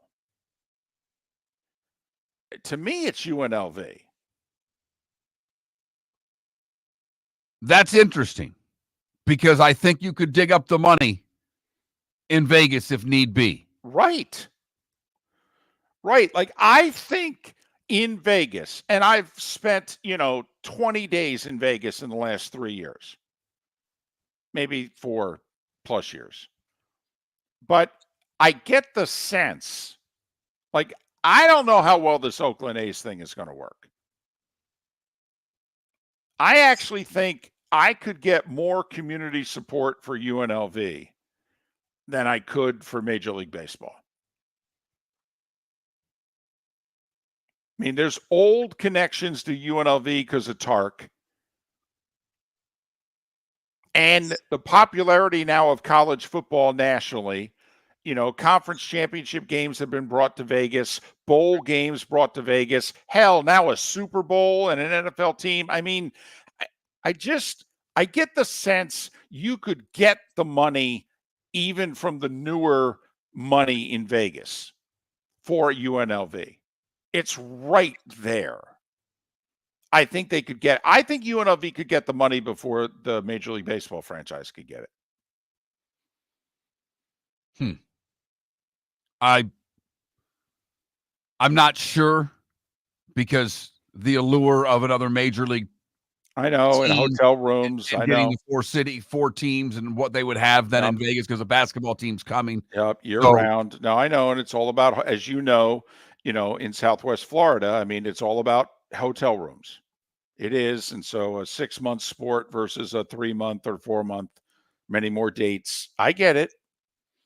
I just don't know how big the community is going to be into the Major League Baseball team. I think the business community will want to use it to subsidize their business and to raise tourist, money. But I actually think the city would soak up a really good UNLV again. the other one that we've talked about, because there's only one team in the town, is a San Diego State. Yep. If the city wanted to get behind it. But again, you're talking about alumni and boosters, and no one is in the class of where SMU is. Nobody. To make the jump from a non-Power 4 school into the Power 4, being then known as a player in the Power 4. And David and I are of the opinion that SMU is not just a flash in the pan for 1 year. No. They're here to stay. Well, because can you keep coaches at SMU? I mean, let's be honest. You become a flash in the pan when a coach comes in, does his or her thing, and then they leave. And then you realize, oh, wow, we couldn't replicate the magic of the coach. Wow, I thought it was a program thing. It's a coach thing. See, I think, yes, and it's Dallas, man. Dallas is It's oil money. Dallas is exploding as a city. It has been growing so rapidly. By the way, it's not expensive to live in Dallas. You'd be surprised the house you could buy in Dallas.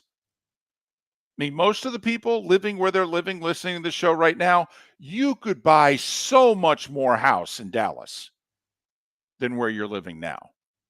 So much more house. No state tax.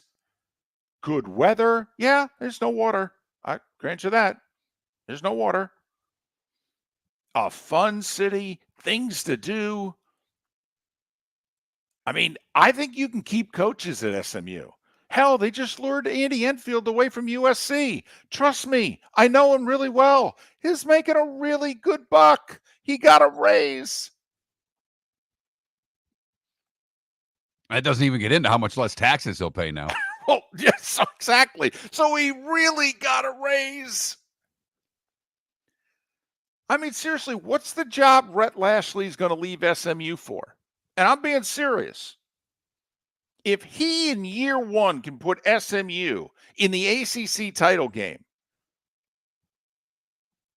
I mean, yeah, there are jobs he'd leave for, but I mean, the list is actually a lot smaller than you'd think. He can get paid. He can get players. He can win. What else as a coach do you want? A good place to live. He's got that. Would you leave SMU to go to Oklahoma? Where would you have a better chance to win a natty right now? SMU or Oklahoma? And I know all the history at Oklahoma. I get it. Yeah, but you got to be in the playoff to have a shot. Now, I know right now the thought is there's only one bid for the ACC. That's true. Whereas there's going to be a minimum of 4 probably every year. Hell, half the time coming up, there could be 5 in the SEC. But just wondering, who also, Mark, in the Power 4 is the SMU in waiting? Not the group of 5. In the Power 4, the SMU in waiting.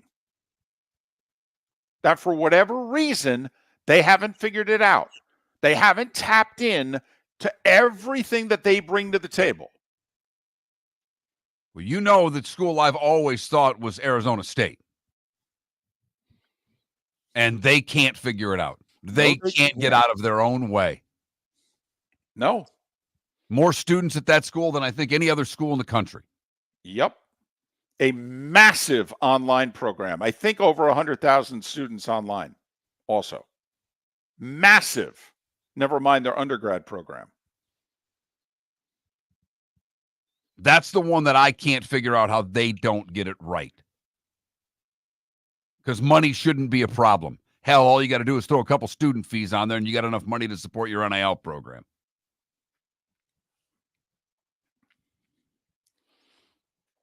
People in our Twitch chat room are mentioning Boise State. Listen, Miller and Moulton have both been to Boise, Idaho. All right. It's a neat city. Great city. I love Boise. It is. All right. Would I live in Boise? Absolutely, I would. I'd have a really good life. No question about it. But come on, Boise State's not SMU. Even though they've been more successful, but you know what we're talking. Big picture, everything that you bring to the table. I mean, come on. There's not the money in Boise, Idaho. I mean, there just isn't. You can win there. Hell, right now they're going to be in the playoff. We'd bet on Boise being in more than we'd bet on SMU right now.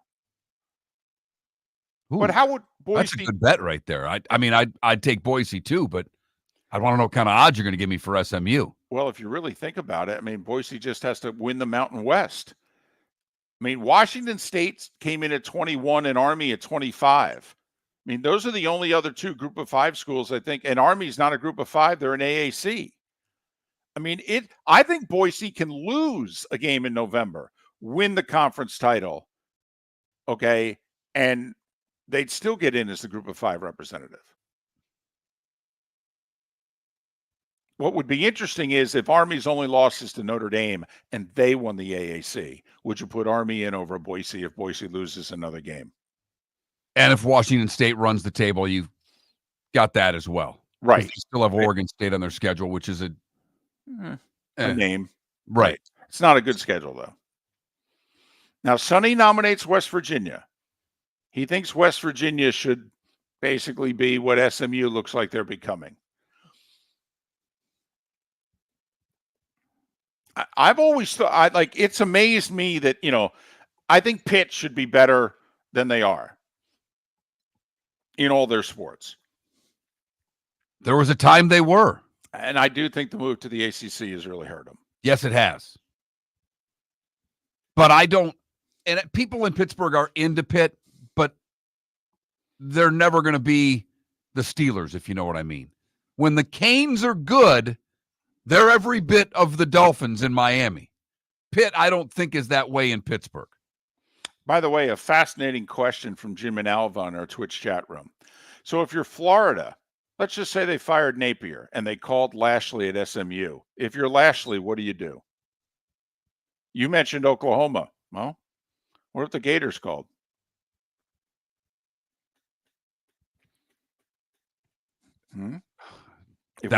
If we had a poll question today, I'd nominate that to be it. So Lane turns it down. Or he's too expensive. And you want to go a couple million less. You want to go Lashley. Be interesting. I actually think his NIL setup's better at SMU. I know it is. Roy Cummings to talk the Bucs. Next.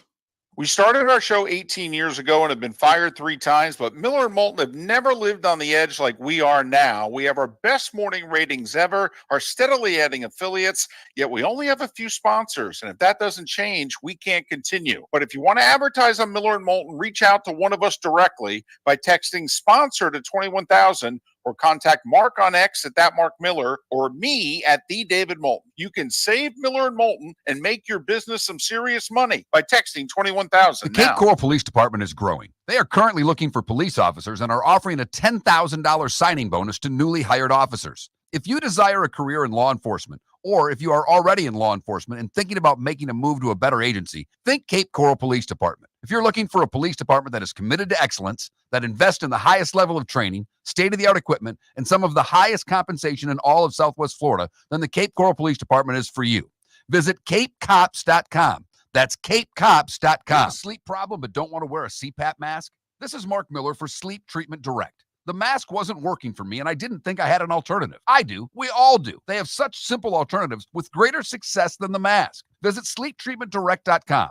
That's sleeptreatmentdirect.com. And if you are like me and your CPAP machine isn't working for you, it's time for a change. Call 239-444-1741. That's 239-444-1741. Sleep Treatment Direct. Sleep safe and sound. American Paint Supplies, for nearly 30 years, is your one-stop shop for all your coating needs. If you are a designer, a contractor, a professional painter, or a weekend warrior, American Paint Supplies is the place where experts go to get expert solutions. At 6100 Shirley Street in Naples off of Pine Ridge, American Paint Supplies delivers the best solutions with the best products with the best support. Meet Gene and his team today at American Paint Supplies. Call 239-566-2700. That's 566-2700 or online at AmericanPaintSupplies.net. Gentlemen, as your wife mentioned getting new flooring, but you don't want to go through the hassle, well, go see the Floor Meisters in Naples next to Costco. They understand your time and money are important, so they'll make it as painless as possible. With a huge in-stock selection of carpet and Cortec, they can get you the floor your wife's been asking for. They carry wood, vinyl, carpet, and tile. If you do it yourself, no problem. They can handle that as well. So go see TJ at the Floor Meisters and tell them, just keeping it real. Mark Miller for Molly Maid. Why Molly Maid, you ask? Trust. Moulton was a customer for 15 years. Affordability. Didn't I just say Moulton was a customer for 15 years? Worry-free services. Our professional house cleaners are fully insured and a 24-hour warranty. Call Molly Maids today at 239-774-5839. That's 239-774-5839 or online at mollymaid.com/FTMYERS. That's mollymaid.com/FTMYERS. This is Miller and Moulton.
Well, RCB, I agree. If Lashley left, I definitely think the SMU would be all over Dion. Good morning, Roy. Hey guys, how we doing? Doing well, yourself? No complaints, all good here. Okay, there's a Cubs fan in our Twitch chat room who brought up something. Kyle Hendricks signing for 1 year, $2.5 million with the Angels. His point was, really? The Cubs couldn't offer him $2.5, $3 million to come back to Chicago. Your thought? I mean, you know what the Cubs are saying is, listen, we don't think you're really any good anymore, and we can do better. Yes, they're clearly saying that. And look, the way I see it, and he already started doing this a year ago. I would pay $2.5 million for him just to be a mentor to some of the young pitchers on that staff, because that's what you're going to go with for the most part, I think. And yeah, to me, $2.5 million, and he's willing to pitch in any role. I mean, he proved that. If he's not starting, he's fine. He'll throw in relief. He'll come in as a mop-up guy if he has to. He'll be a bulk guy if that's what they want him to do. I think for $2.5 million, it absolutely would have been worth it for him for the Cubs to have kept him, because again, I think the knowledge that he could give those kids would have been exceptional and would have helped him a lot. How much do you think the regime wants to totally break clear of 2016? I think they'd like to have it back. Well, obviously, but you know what I mean, that he was the last remnants. Yeah. And the more that he's around, the more people think about, what we used to be not that long ago. Right. Yeah. Well, you can't escape it. So I don't think it has anything to do with that. I think they just feel that his best days are behind him. They can do better with another, a different body in that spot on the roster is going to do them more good. than he is. And, I see it. It happens with most pitchers, but hey, I'd still like to see him get at least Kyle Schwarber back, if not Anthony Rizzo as a designated hitter. But hey, Cody Bellinger's going to be back, so that's good. I was shocked. I was a little surprised too. I thought he might have chased some more money, but I think he likes it there. I think he likes what they're doing and what they're building. What are they building? Hopefully a contender.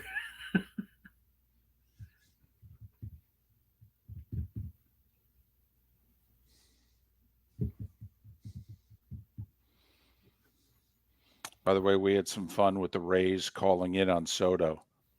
Oh, yeah. Right. We wondered, were they calling in for Juan Soto or Juan Uribe? Yes. Or another Soto.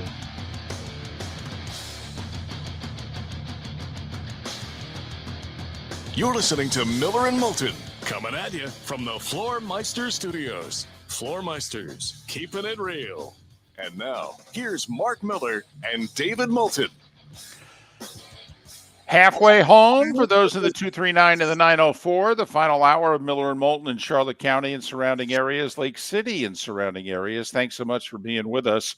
Dr. Roto in a little more than 30 minutes. Wait about 20 minutes before you start sending in your fantasy football questions for the doctor when he makes his weekly house call, and JP Shadrick to begin the Diamond District bonus hour 1 hour from now. Joining us on the American Paint Supplies hotline, your one-stop shop for all your coating needs, is Roy Cummings. He covers the Bucs. R. Cummings FHCN is how you follow him on X. R. Cummings FHCN. Well, we spent almost an entire 4-hour show Tuesday.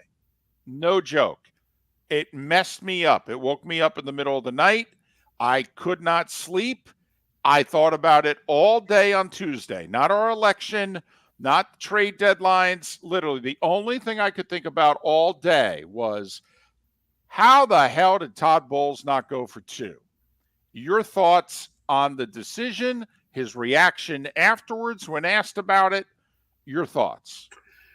Didn't like the answer because I don't think it had anything. It should not. The wet turf should not have had anything to do with that decision. My feeling in the moment was this: I was 60-40, go for it.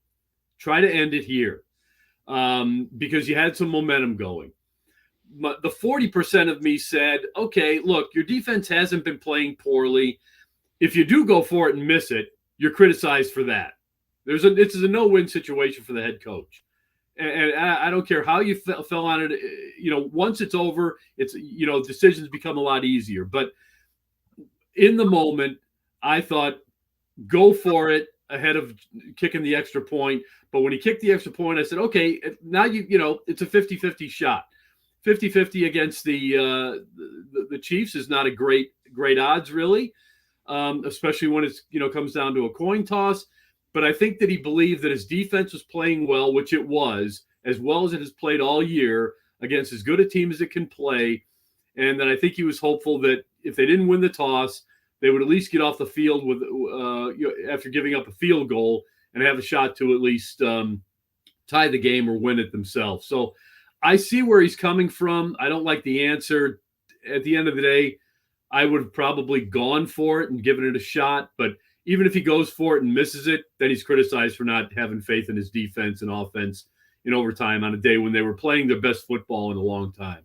The plays were so one-sided in the Chiefs' number. They had 70 plays at that point. Putting the defense back out there, we thought was a bad move. But and Roy, you largely agree with that. But you're right that if he does go for 2 and miss it, he's criticized. He wouldn't have been by us. No, we were we were both live watching it going go for 2. But that defense, they did play better. But they couldn't get off the field on third down. They forced a bunch of third downs. They forced a bunch of third and longs. I guess if you don't have to play against a Patrick Mahomes, that could have been a really good defensive effort. When he ends up being, I think, 11 of 12 on third downs with 10 first down throws in that time, it's pretty tough to take on Mahomes. But your thoughts on where the defense was in that game, and can that continue? Because it was a decent effort. Boy, you got to hope it can continue because that was, it was a very good effort on their part. And again, I still think that had a lot to do with the decision to kick the extra point. Look, you're rolling the dice anytime you put your defense out there against Patrick Mahomes, no matter, how well your defense is playing. And I don't know that, the Mahomes ankle injury had anything to do with it. Maybe they thought that he was a bit hobbled and that they could benefit from that a little bit. But look, at the end of the day, you have to show some kind of a confidence in your defense. A lot of times, in baseball, when managers bring the infield in, down 4 runs in the first or second inning or something, down 5 runs, it kind of sends a message that says, I don't have any confidence that my offense is going to score enough runs for us to overcome this deficit. I think at some point you got to show some faith in your defense and say, okay, look, you guys have played well today. Granted, the snaps were adding up. But, we hadn't really seen them just drive down the field like that consistently. And you got to think if you can come up with something different on third down, maybe you can get them off the field. And, so again, I thought the defense played well as well as they have played. I think it's something you can build on. They found a little bit with J.J. Russell, middle linebacker, as a coverage guy. So that's been a big issue for him. If that can continue, that might help him a little bit. But, and again, I thought they were a little bit better in terms of blitzing, a little bit more, a little smarter in their use of it. So I liked a lot what I saw of the defense. I thought it did exceptionally well against a lesser team, and anybody else would be. I think the defense helps them win a game there. And the Bucs did get 4 sacks against Mahomes on Monday in defeat. Roy Cummings covering the Bucs for us. R. Cummings FHCN. R. Cummings FHCN on X. All right. Listen, he is the franchise quarterback, but you're down 7 late, need a touchdown without your top 2 wide receivers, and they know you're going to throw the ball. And yet against a good defense, a very good defense, and a great defensive coordinator, and Baker Mayfield got it done. Honestly, outside of Brady, is he going to be the second best quarterback this franchise has ever had? Well, I don't know. He could. Doug Williams had a nice run. Okay, but right. Come on, that was big time with your backup wide receivers on the road, rain, the Chiefs defense. They know you're going to throw, and he took him right down the field. That's big. Yeah. Seriously, do 10 quarterbacks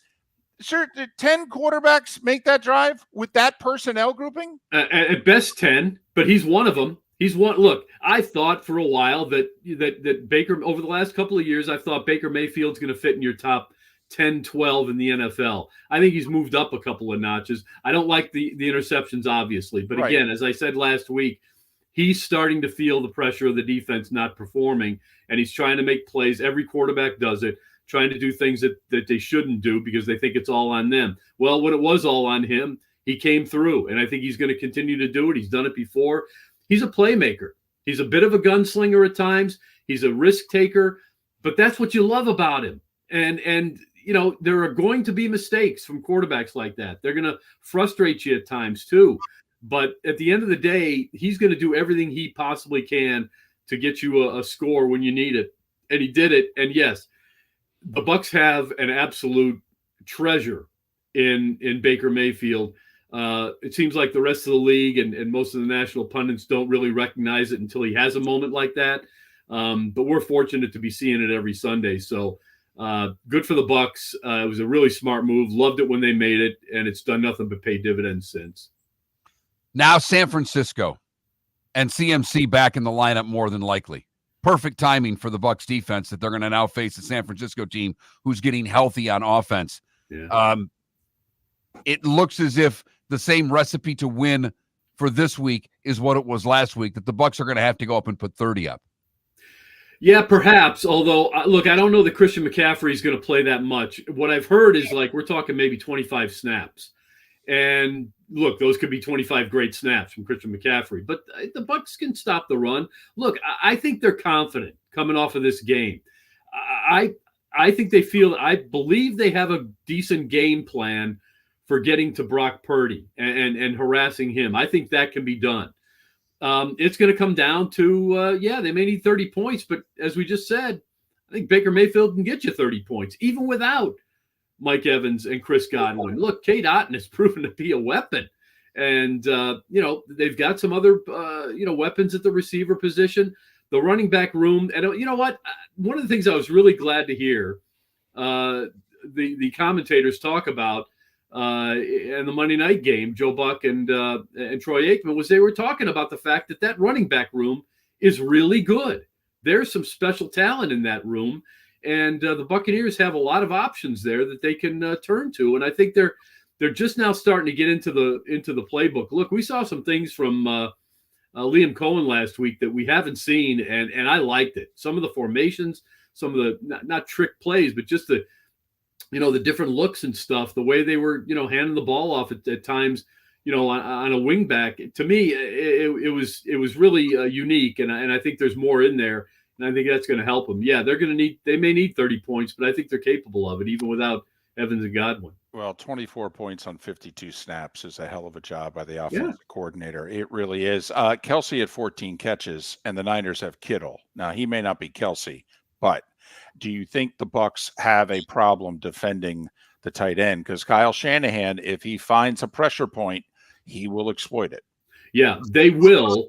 If they don't get the kind of game out of J.J. Russell that he gave us in the 14 or 15 snaps he had last week in the pass defense. So yeah, they're going to have to get after Brock Purdy. It's not going to be so much about covering the tight end as it's going to be about getting to Purdy and getting him away from that option, because that's going to be a primary option. It may not be his first, but it'll easily be his second. And so you've got to just force him into a third option every time, make him dump it off and or throw it away. And look, they're capable of it. I think you'll see more blitzing out of the Bucs this week because of it, because I think they've got to get after him. Back to the running back room, Bucky Irving's emerging as a talent. And one of the things I like, Roy, I don't know about you, but it certainly seemed early on when he came in, it was Bucky Irvin's going to run the football. Now they're starting to throw the ball to him a little bit, and it's not as one-dimensional with him in the offense, and I think that really helps Baker and the boys out. Yeah, as I said, I think we're into the 6th or 8th chapter here of the playbook, and I like it because I think there's more to come. And what it means is that everybody's comfortable doing the basics. Now we're going to try some other things, and those are things that no one has seen, and I think it's helping them a lot. So, yeah, I think there's more out there for Sean Tucker, more for Bucky Irving. I think we're going to see Rachaad White line up wide here sometime soon, especially if Jalen McMillan isn't back. So I think you're going to see some real special stuff here, some fun stuff, and hopefully it works out for them. Because look, I still think they're in the race here. The schedule's favorable. We've gone over it. The schedule's very favorable. Yes. If somehow, some way they could get this week, the schedule becomes very favorable. 10 seconds. You okay with the Bucs doing nothing at the deadline? Not really, but I'm not surprised. They love those draft picks. They don't want to give them up. They don't have that many right now to work with. Roy Cummings covering the Bucs. R Cummings FHCN. R Cummings FHCN is how you follow him on X. Roy, as always, appreciate your time and your insight. And we'll talk again next week, buddy. Ready to do it. Thanks, Roy guys. Cummings, kind enough to join us once again. He's only done it for the entire 18-plus years we've been doing the show. I mean, that's all. Top 5 guest all time right there, Roy Cummings. Absolutely. And we haven't even gotten to the Leland stories yet. Dr. Roto in 25 minutes to answer your fantasy questions. We started our show 18 years ago and have been fired 3 times. But Miller and Moulton have never lived on the edge like we are now. We have our best morning ratings ever and are steadily adding affiliates. Yet, we only have a few sponsors, and if that doesn't change, we cannot continue. But if you want to advertise on Miller and Moulton, reach out to one of us directly by texting sponsor to 21,000 or by contacting me on X at @MarkMiller or David at @TheDavidMoulton. You can save Miller and Moulton and make your business some serious money by texting 21,000 now. American Paint Supplies, for nearly 30 years, is your one-stop shop for all your coating needs. If you are a designer, a contractor, a professional painter, or a weekend warrior, American Paint Supplies is the place where experts go to get expert solutions. At 6100 Shirley Street in Naples off of Pine Ridge, American Paint Supplies delivers the best solutions with the best products with the best support. Meet Gene and his team today at American Paint Supplies. Call 239-566-2700. That's 566-2700 or online at AmericanPaintSupplies.net. Visit Jason and Todd at the Diamond District. When you enter the Diamond District, you will quickly discover what makes Jason and Todd so unique to Southwest Florida. Within the walls of the Diamond District, you'll find many of America's top jewelry designers who have chosen the Diamond District as their authorized representative in Southwest Florida. Takori, Fana, A. Jaffe, Veragio, Christopher Designs, Shy Creations, Henri Darcy, all names synonymous with excellence, and all proudly showcased at the Diamond District. Gentlemen, as your wife mentioned getting new flooring, but you don't want to go through the hassle, well, go see the Floor Meisters in Naples next to Costco. They understand your time and money are important, so they'll make it as painless as possible. With a huge in-stock selection of carpet and Cortec, they can get you the floor your wife's been asking for. They carry wood, vinyl, carpet, and tile. If you do it yourself, no problem. They can handle that as well. So go see TJ at the Floor Meisters and tell them, just keeping it real. This is Miller and Moulton.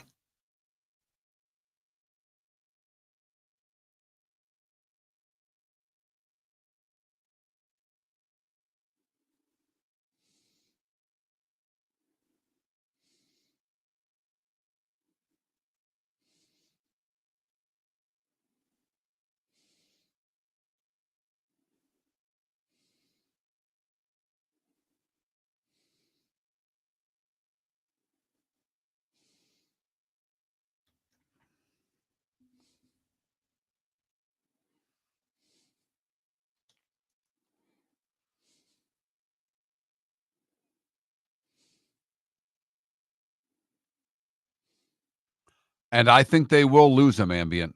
We've predicted that for a while. David more so than me. Deion leaving Colorado.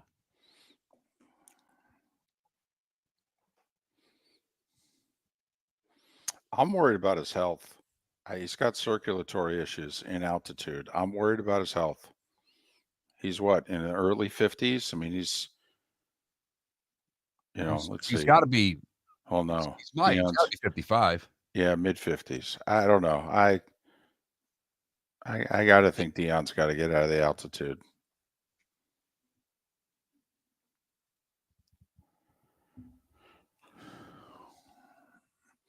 Well, but ugly bag of water, he's not a lifer because he didn't start till he was in his 50s. No, he does like it in Colorado, and he's got the run of the, university. He can do whatever he wants. Well, Irish football, there's not a job right now that I think would really interest Deion. Also, like I thought the Baylor job was going to open up, although I don't know that would really interest him.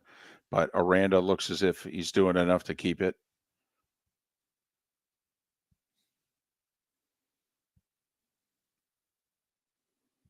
If Lashley left SMU, I think Deion would take the job. I think he loves Dallas. And I think and the fact he would be leaving Colorado but not going to another Big 12 school, I think that would interest him.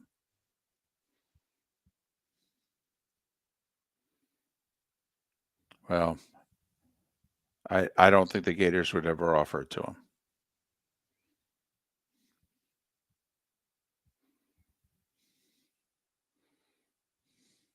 I actually think he would jump at the job.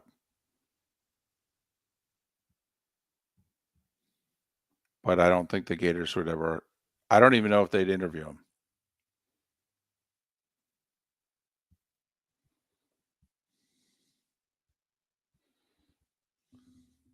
Which would be a mistake.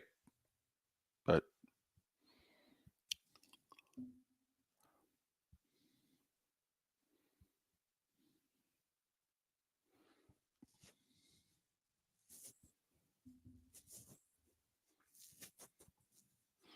well, the 5 stars not fully committed, I thought. And Sanders said yesterday he's leaving. I'm going to the league. No, not Shador, Deion. Oh, I thought he said he's back now.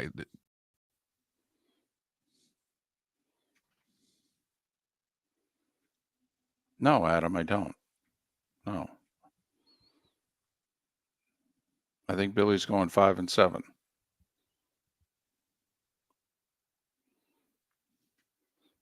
Despicable D, you can hire Saddam Hussein if he can win.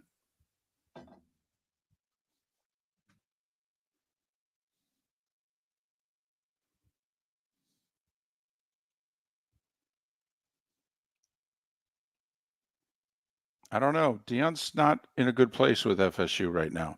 That would be interesting.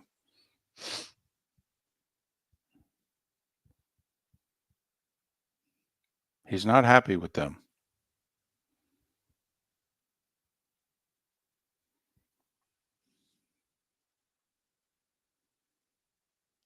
Text line's been dead like for a week. Not that it works, just not a lot of texts. Well, maybe we need to pump it more.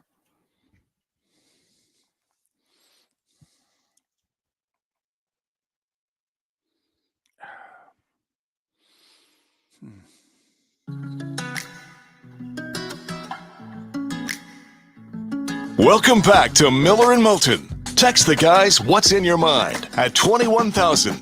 That's 21000. And now, here's David Moulton.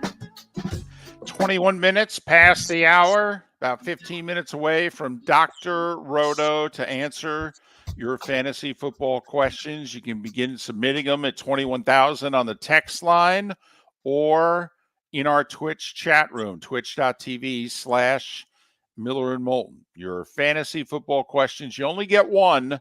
If you submit more than one, we go with the first one, just so you know. Also, try to keep the options to no more than 2 out of 3. Don't list 5 guys and ask for 3. It's not good radio. It's confusing. So that's all. That's the only ground rules. But we usually get to everybody's question during our segment with Dr. Roto, which comes up in a little more than 15 minutes. Yeah, I mean, I got to get my lineup set. Right. I need to get a DFS play out of Doc. You know, I'll give you a lot of credit because you have been the most unselfish this year of all the years that we've talked to Doc. Because you made no bones about it in past years. Hey, I got to get my 2 questions in, and then I need a DFS play, and then you all can fire away. Well, I had played, and I've not played it in a couple of years. I played in a very big money fantasy league that I just gymnastics has taken its toll on my extra spending cash. Right. And so I'm not in that league anymore. Funny how that happens. It is. And that was this was a big boy league, and I still have some friends that are in it, but it was the most, and it's the one league I would love to convince you to do with me, because it's that suicide fantasy league.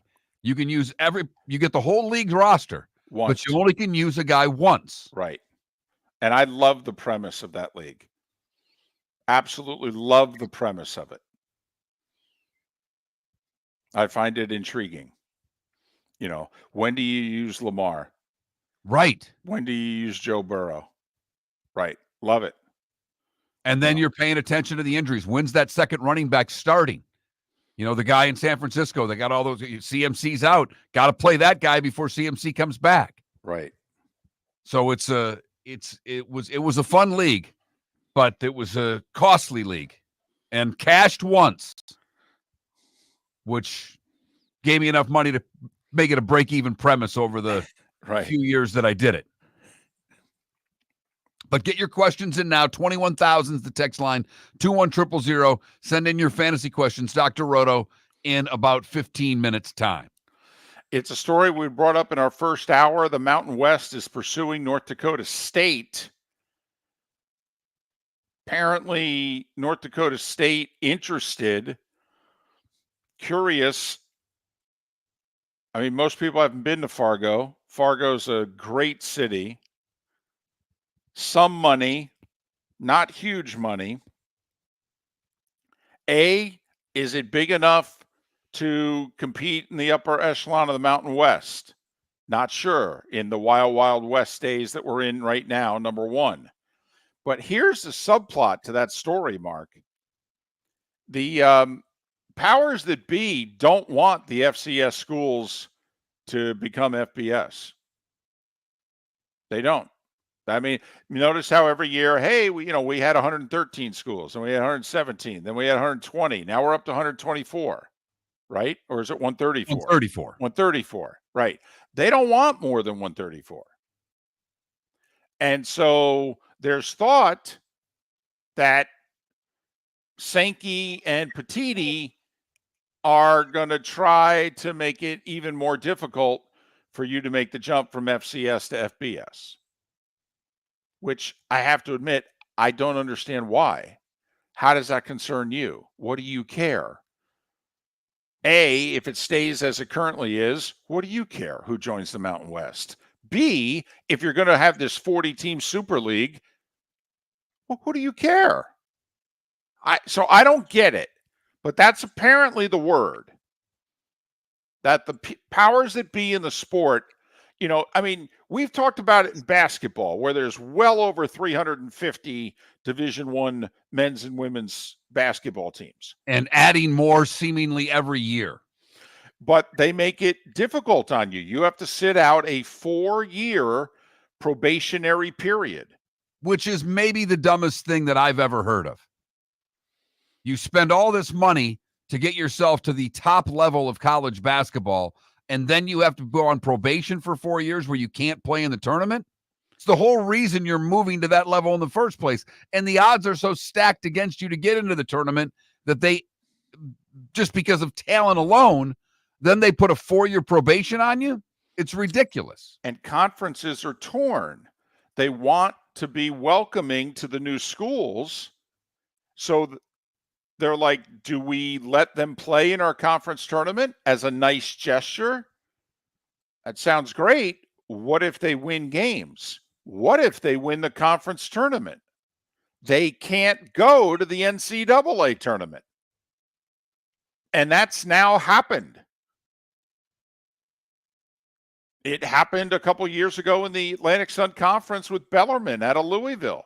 A D2 power brought the whole team back. By the way, Bellarmine in college hoops is Indiana in football this year. You know how he brought his James Madison team, essentially, top 20 guys with him to Indiana? Well, the Bellarmine had a terrific D2 team, and it was like, okay, let's take our shot at D1. And they won the league.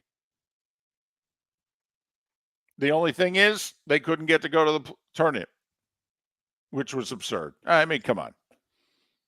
And then the A-Sun gets criticized for letting them play in the conference tournament.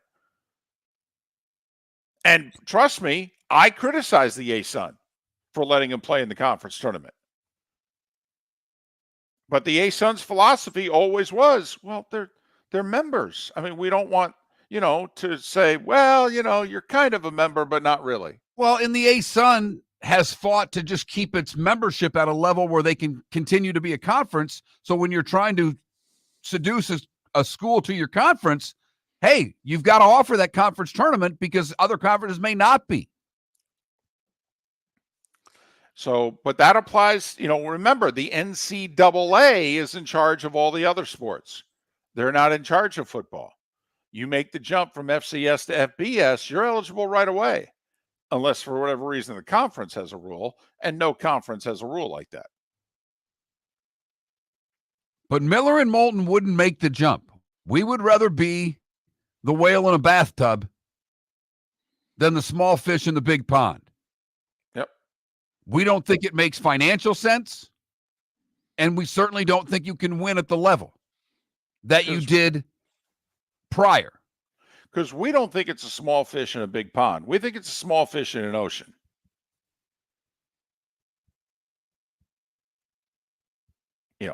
The two extremes. Whale in a bathtub, small fish in an ocean. I might take my shot if I was a small fish in a big pond. But come on now.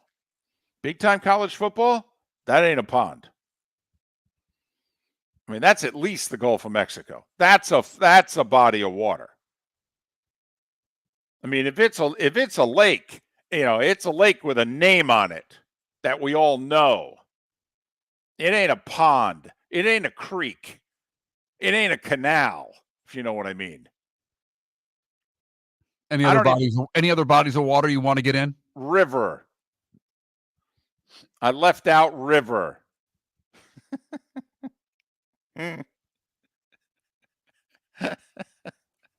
I don't have much after that. I think I've named everything you're I done? got. Okay. I don't know what else we have, to be honest. It's a Great Lake. Well, right, a lake It's- with a name on it. Right. It's Superior. It's not Right. even Erie. Right, it's Michigan. You know, Okay. right? It's a lake with a name on it. It's got to be a body of water with a name on it, and a name that everybody knows. Not your neighborhood pond. That doesn't count.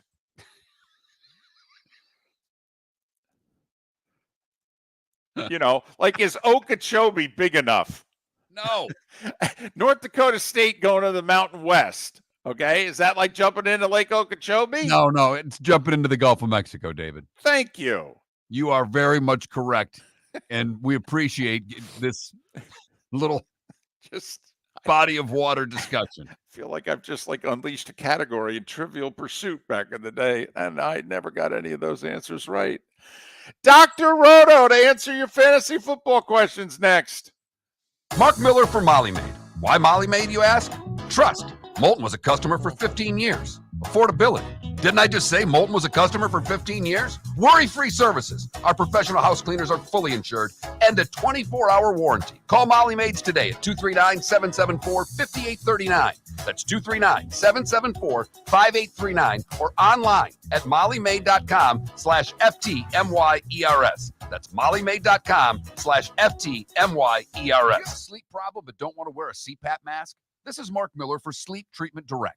The mask wasn't working for me, and I didn't think I had an alternative. I do. We all do. They have such simple alternatives with greater success than the mask. Visit sleeptreatmentdirect.com. That's sleeptreatmentdirect.com. And if you are like me and your CPAP machine isn't working for you, it's time for a change. Call 239-444-1741. That's 239-444-1741. Sleep Treatment Direct. Sleep safe and sound. Visit Jason and Todd at the Diamond District. A natural diamond is the oldest artifact you will ever touch, and each is one of a kind. Jason and Todd at the Diamond District would like to meet you personally and share their love of natural diamonds and the positive impact of purchasing a natural diamond. We promise that in our vault sits the largest selection of GIA certified natural diamonds at the most competitive prices in the world.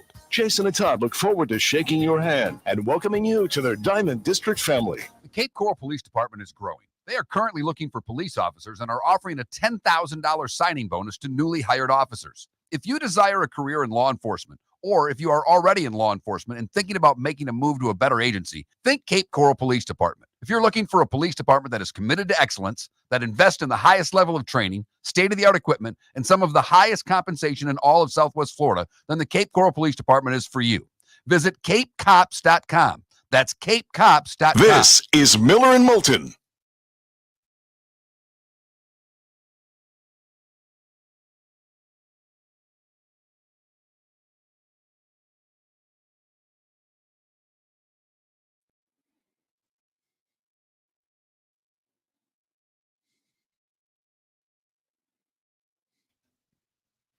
May have gotten the best fantasy question I've ever received. Okay. My fantasy question, librarian or teacher?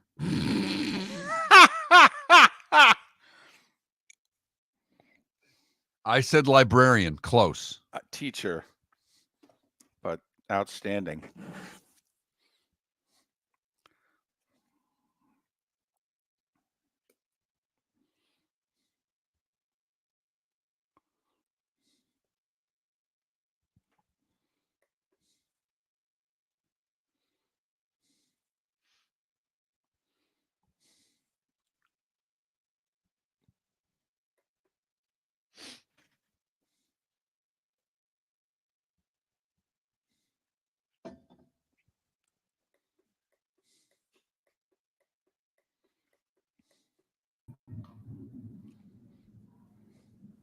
Hey, Morning, Doc. How are you? good. Morning. How you guys doing? Doing well. You sound tired, buddy. You'd be right. How's FGCU's basketball team looking this year?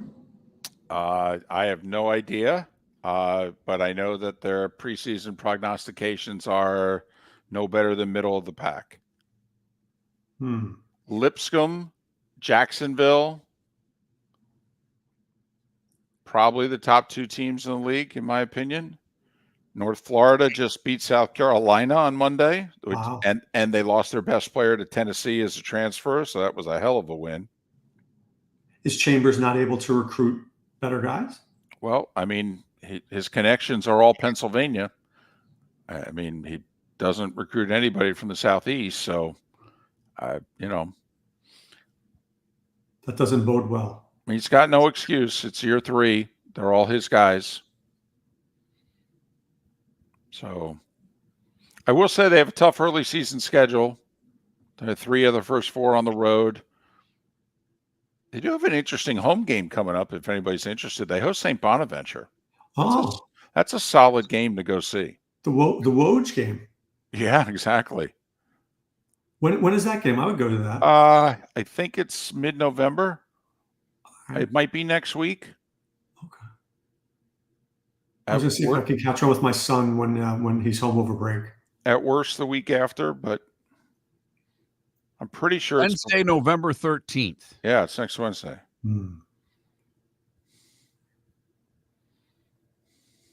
My son went to a game the other day. Chris Paul was at the game watching it.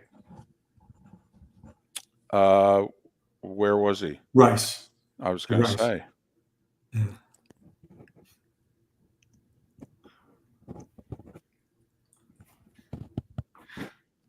How does he like it?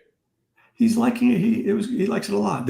I mean, people are not into this. It's D1 sports, but let's just say the crowd is not going crazy. Right. There's a few other things going on in the greater yeah, exactly. I was like, maybe you should take a hint from them, right?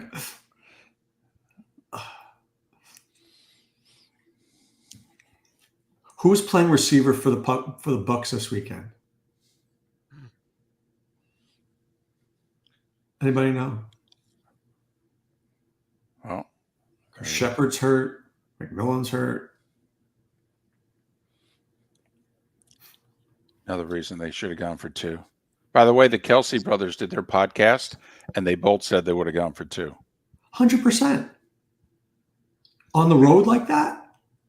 Made no sense. In that kind of weather? Did you read the thing on ESPN? It was it didn't even make sense statistically what Bowles did. Well, the 2-point conversion rate's only 31% this year. The Bucs are 33. I mean, I'm totally against it, but the 2-point numbers are down. But you would have gone for 2, wouldn't you? Oh, yeah, we all would have. Yeah. You have the momentum. You have everything. Take a shot. Welcome back to Miller and Moulton. Text the guys what's in your mind at 21,000. That's 21000. And now, here's David Moulton. 22 minutes to the top of the hour on this day at this time. That means the doctor makes a house call. Dr. Roto, he has a terrific fantasy sports site, drroto.com, drroto.com. You can follow him on X at Dr. Roto as well, drroto. Doc, how you feeling? You sound a little tired. You got 15 good minutes in you? For you guys, I have 16 good minutes in me. Well, that's good because we don't ask for much. All right, before we get to specific questions, and we have a bunch of them. All right, now that the trade deadline is come and gone, all right, and you've had a chance to see a few of the moves, and now we're going to have more, seeing this weekend. Anything that's happened here that, you're like, hey, I'm all over this. I think this was a great move. I'm going to be jumping this in the future. Well, I think that there were 2 moves that most people could appreciate that really worked out. And no, it wasn't Jonathan Mingo. That made no sense to me because if he was any good, Carolina would have kept him. Khalil Herbert was literally just sitting on the bench doing nothing for Chicago. Zach Moss likely out for the year. And Herbert going to the Bengals makes a ton of sense. I mean, this is the Chase Brown show, but Herbert can play. And he can run like Zach Moss, put him in a short yardage situation, put him at the goal line, put him in a 4th and 1. He could do some damage. I thought the Bengals did a really good job. And then I think the Steelers did a really good job. I mean, look, Van Jefferson is a 4 at best in this league. And you needed a Mike Williams. You needed to give yourself – this is a team that's going to make the playoffs. And I think you need to have somebody. Otherwise, teams are going to double Pickens. You can't have that. And I think getting Williams made a lot of sense for them. Now, I don't know whether either of these guys are going to do much maybe this week or next week, but certainly by like weeks 13 and 14, they should. All right. From a waiver standpoint, and I know it's past waiver days, but what are you looking at right now? I'm going to ask you the same question probably every week, Doc, because running back's so thin. Do you pick up the guy from the Bengals right now and hope that, because he's one step away from being a one? Where do you go? Everybody's thin at running back. Where do you turn? Yeah. So, I think at this time, you literally just try to, what I like to call stash and cash. So Khalil Herbert is a great example of that. Ray Davis, great example of that. Braylon Allen, any guy who is one heartbeat away from the starting job. I don't want a guy who's just, barely going to touch the ball. I want a guy who, if there's an injury, he's going to come in and get 20 touches. Those are the guys you stash. I never root for an injury, but if you have 3 or 4 of those guys, let's just say you have a deep bench in your league, all you need is one comes through and boom, you got a starter. All right, bunch of questions. You can submit yours at 21,000 on the text line or Twitch chat room, twitch.tv/Miller and Moulton. Adam PPR, he wants to know, should I take Rashad Bateman tonight or Ricky Pearsall on Sunday? Is neither a choice? Apparently not. Oh, okay. I think this is the week we probably start seeing Deontay Johnson be more involved. And then if that happens, Bateman is going to be way less involved. I like Ricky Pearsall. I do. I think that there's talent there. And I think that they're going to have to throw against the Bucs and, hey, he's playing in the state where he went to college, blah, blah, blah narrative. I take a shot on Pearsall. Like where this guy's at, I picked 2 of these 3, Neighbors, Pickens, Puka.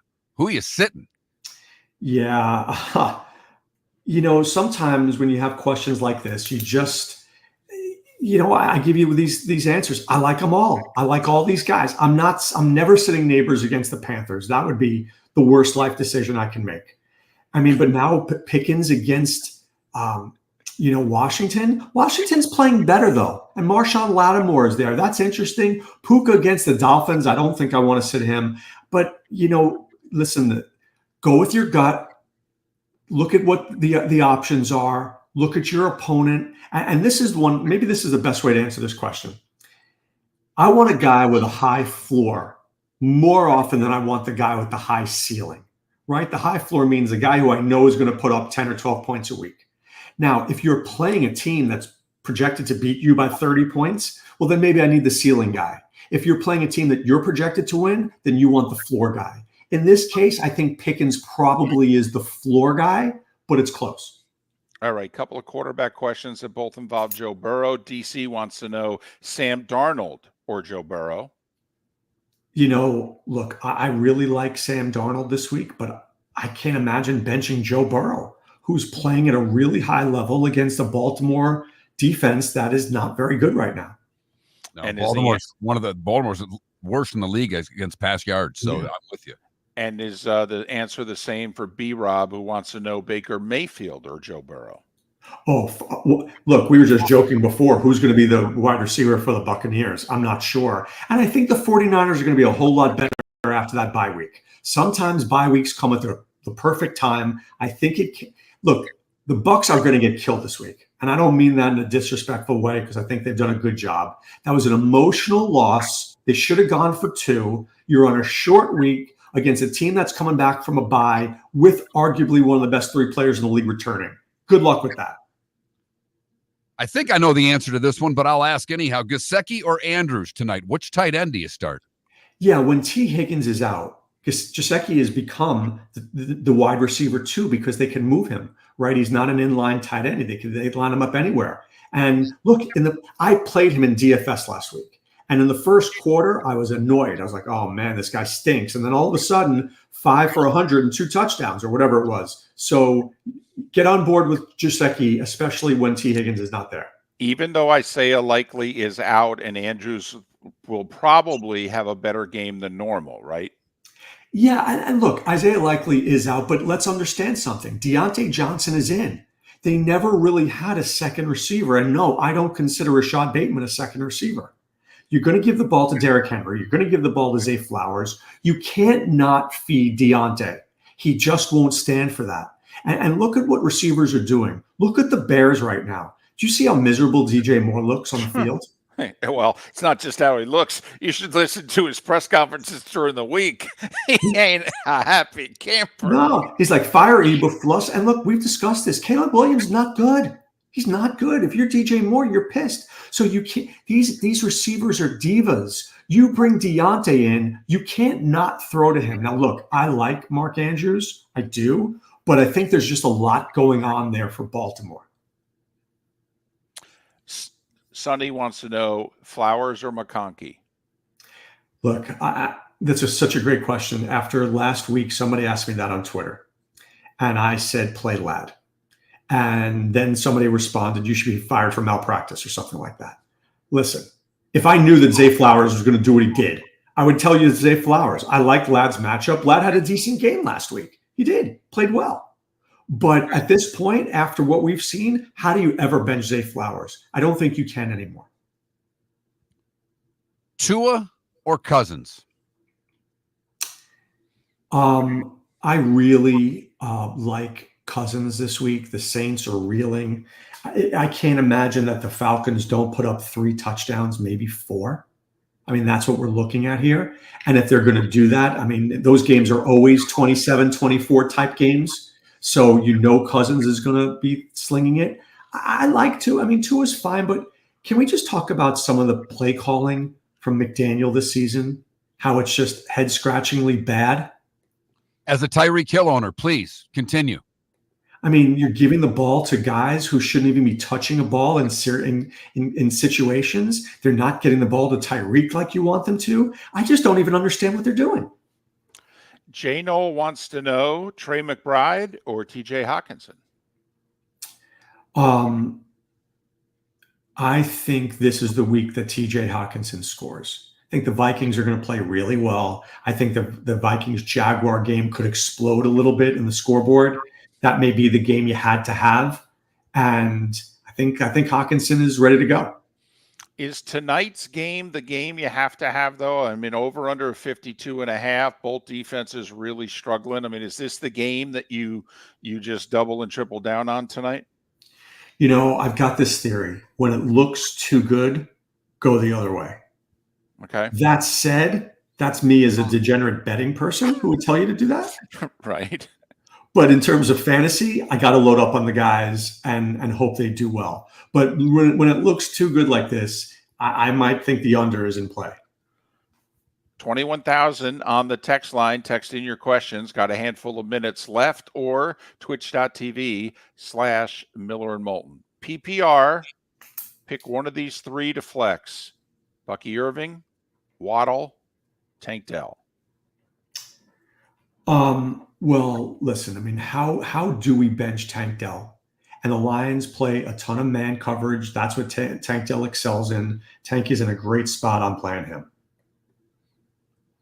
You got a DFS sleeper for us this week, Doc? I do. I like Ray McLeod. I think that slot receivers against the Saints always tend to have good games. And I think the Saints without Lattimore, their whole secondary is a complete mess. The team is a mess. I'm glad no offense, I don't want people to get fired, but Dennis Allen was done. I mean, this guy was way done. I don't even know how this team improves at this point. I just don't even see a pathway for them to be competitive. Gator grad PPR question. Kyler Murray, Matthew Stafford. He's also curious if we have an update about Nico's return. Yeah, Nico is I don't think he comes back this week, but I don't think he's far. I think the original thought was week 11, and that seems to make sense to me. Look, the Cardinals have played better than anyone has ever anticipated. I give them so much credit, really. Jonathan Gannon's doing an amazing job there with a team that I don't think is very talented. Maybe it's just a bad division, but I don't think they're very talented. I know they're favored to beat the Jets. The Jets are going to win. I like Matthew Stafford, especially with Puka and Kupp and Kyren. You give them all their weapons, he should have a very good game. RCB has gotten a trade offer. He's getting Bowers, but he has to trade away Jacobs and Schultz. Do you like it? Well, look, let's just assume that Schultz is a 0, which he is, right? So now The only thing I don't like about it is that Bowers is off this week. But I think the trade is fair. I mean, Jacobs is a solid running back, but you're getting the number one tight end in fantasy. If you had to choose of Bucs running backs, Bucky Irving or Rashid White. Wow. I got to give the Bucs some credit because these guys are eerily similar. I think Bucky looks more explosive, but they both can run pretty well. They both catch the ball out of the backfield well. And I think I'd take Bucky, but it's really close. Brees Hall, Bucky Irving, Tyrone Tracy, PPR. Pick 2 of the 3. Who sits? I'm not playing Bucky Irving. I'm playing Brees Hall and Tracy. Just look. Can we give the Giants a little credit here? They drafted Neighbors, Tyrone Tracy, and Theo Johnson. 3 guys who might actually be starters for the next while. Well, that's good because his first 2 drafts sucked. So right, yeah. Right. No, seriously. I mean, if he gets fired, it's not because of the 2024 draft. It's because of the 2022 and 2023 drafts. Missouri is in wide receiver hell. Those are his words. He has his top 2 guys on a bye. Keon Coleman likely out to an injury. Any waiver wire pickings that for Missouri at wide receiver? Yeah. So, like I said, Ray McLeod is a really good choice. I would go a little deeper with maybe Parker Washington is an interesting choice from Jacksonville. Both those guys should be on his. Is Ricky Pearsall available? I would look at all those guys. I can't imagine that Ray or Parker Washington are not available. Question coming in. What do you think about McCaffrey? If you have him, do you play him this week? Of course you play him. I think that they don't put him on the field unless he's ready to go. Pitts or Kittle at tight end? I think George Kittle is the must play in DFS this week. I think that this is where Purdy's a great play. And, if McCaffrey's back, I don't think Kittle's going to have to stay in and block as much. I think he's in a good spot. You bail on Mostert at this point? You know what? Chan and Jalen Wright are such great compliments because they're very similar. I'd rather see that. If you want to make Mostert the guy on the 1-yard line, I'm fine with that. Otherwise, I don't need to see him on the field. He's Dr. Roto. You can follow him on X at Dr. Roto, DRROTO. Check out his outstanding fantasy sports website with a great staff that he has put together. Seriously, they win people money nightly. drroto.com, DRROTO.com. Doc, thanks for your time. We only asked for 14 great minutes out of you, and you delivered. Thanks so much. I had 2 to spare. All right, guys, be well. Thanks, Doc. Dr. Roto joining us here on Miller and Moulton. So there, did you get anything for your team? I got one question in. Okay. I got one question. I will say there were some people doubling up. I could tell. They sent them in on the text line. They also put them in on the Twitch chat room. They want to make sure they got theirs in. The only one I missed, Coach Grizzle threw one in late. I didn't get that question in. I didn't get that far down in my scrolling. Sorry, Coach. I'll get you next week, I promise. Love Doc Roto. I like when he just trashes players and teams. And by the way, somebody asked, would Roto have gone for 2? The answer was yes. American Paint Supplies, for nearly 30 years, is your one-stop shop for all your coating needs. If you are a designer, a contractor, a professional painter, or a weekend warrior, American Paint Supplies is the place where experts go to get expert solutions. At 6100 Shirley Street in Naples off of Pine Ridge, American Paint Supplies delivers the best solutions with the best products with the best support. Meet Gene and his team today at American Paint Supplies. Call 239-566-2700. That's 566-2700 or online at AmericanPaintSupplies.net. Gentlemen, as your wife mentioned getting new flooring, but you don't want to go through the hassle, well, go see the Floor Meisters in Naples next to Costco. They understand your time and money are important, so they'll make it as painless as possible. With a huge in-stock selection of carpet and Cortec, they can get you the floor your wife's been asking for. They carry wood, vinyl, carpet, and tile. If you do it yourself, no problem. They can handle that as well. So go see TJ at the Floor Meisters and tell them, just keeping it real. Mark Miller for Molly Maid. Why Molly Maid, you ask? Trust. Moulton was a customer for 15 years. Affordability. Didn't I just say Moulton was a customer for 15 years? Worry-free services. Our professional house cleaners are fully insured and a 24-hour warranty. Call Molly Maids today at 239-774-5839. That's 239-774-5839 or online at mollymaid.com/FTMYERS. That's mollymaid.com/FTMYERS. The world-famous cigar bar started as a neighborhood place in downtown Fort Myers, and now it's a brand, a destination with 4 locations. The original place, Henry Street, Fort Myers, Gulf Coast Town Center, on Southeast 47th Terrace off the Cape Coral Parkway, and the Lounge on West 1st Street in Fort Myers. A place to go, whether you just need a relaxing drink and a smoke after a tough day at work, or a place to go celebrate. From relaxation to celebration, the world-famous cigar bar. At Physical Therapy and Balance Centers, our goal is to help you love your life. When your life is sidelined by an injury, dizziness, surgery, or condition keeping you from doing what you love, we're here to help you heal and feel your best. Our therapist evaluation will determine the root cause of your health challenges, resulting in a unique treatment plan customized just for you. Visit www.physical.com to find your nearest location and see how we can help you love your life. Honey, you want to come out? I haven't seen you since Glass Doctor installed our custom shower enclosure. No thanks. Well, you can't keep eating breakfast in the shower, and laminating your magazines is getting expensive. You remember we have guests coming over tonight, right? Oh, I'm sure they'd love to see the shower. It's our neighbors, and I highly doubt they want to be hanging out in our bathroom. The shower's so good, you'll never want to leave. Visit glassdoctor.com today and schedule an appointment online. This is Miller and Moulton.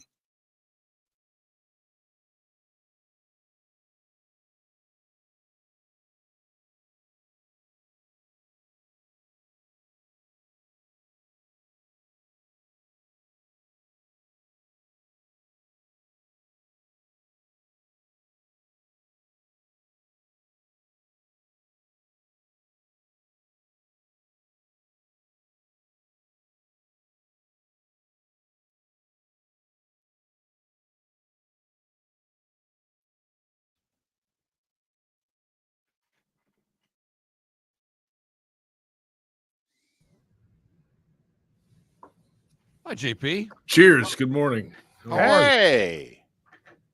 How's it going? Nice little football game you had to broadcast on Saturday, huh? Yeah, it was. It was the worst traffic I've ever seen in a football game. It is the worst place to get out of. Getting in was the problem for us. Like, we got there, we came from Pittsburgh, so we left really early. We got off the interstate and kind of went some back road. There's 2 roads. You had the 2 roads. You had the 2 pregame shows. Yep. And then obviously the place was packed to the rafters. So by about 8:45, we're like, almost 9, we're like, oh God, we had a third guy in the car. We should just walk, because it was literal gridlock. Wasn't moving. 2 lanes down to 1 to turn left into a 1-lane road from 3 ways. It's like, oh gosh. So Gino and I got out and walked 1.5 miles to the stadium. And then our other guy parked the car like 15, 20 minutes after we got in. It kind of cleared a little bit, but we had to at least just get there. Right. And then we stayed after the game an hour and a half drinking beer in the parking lot. Like, what? Might as well. Everybody else was there. Well, if you're parked within 2 blocks of the stadium, you can't make the left to get out on that road. Right. I mean, you sit for an hour, hour and a half. Yep. It is the worst place to get out of. They make no allowances. There's no escorts. There's nothing. It was, but it was pleasant. I mean, because the weather was great. So it was kind of the last chance for people to kind of hang outside for a while. Right. It was going to get cold. So everybody was angry, pissed off. Right. But, it was a pleasant day. So we just hung out and then drove to Pittsburgh. That was it. But the game was wild, man. All these turnovers and touchbacks, and Penn State just has no onions. What did Gino think of the play calling in the final sequence there for Penn State? I mean, they didn't get 44 involved at all. Thank you. They're doing all this tricky stuff all game with this guy, and they get down when it matters, and he doesn't even get near the play. I thought 3rd down, certainly on 4th, but I thought on 3rd down they were going to direct snap it to him and run it off tackle. They're doing all this tricky like lineman in motion stuff. Why don't you just line your starting guard up at guard and let him play guard? And if you want to put somebody else in there, fine. Like all this and he whiffed. He's whiffing on blocks. Like he's not used to doing that. I just didn't like it. And then they throw the backup tight end, he's fine. He's a good player, but he's not 44. Well, but they bracketed 44 on the fourth down play. I mean, it was too late then. If you're Ohio State, you're not going to let him get the ball on fourth down. No, it was too late then. They had to do it on first or second. You got a college game this week, JP? No, I'm done with college this year. I'm no longer on the schedule. I've got some Westwood NFL stuff late December. Oh, okay. So I've got Chiefs Steelers on Christmas Day. That'll be a decent sized game, I think. Yeah. I think. Yeah. But Penn State's cool. I mean, I like the place. I'm glad I got to go do a game there before they tore the old press box down. It looks like you're in a bunker.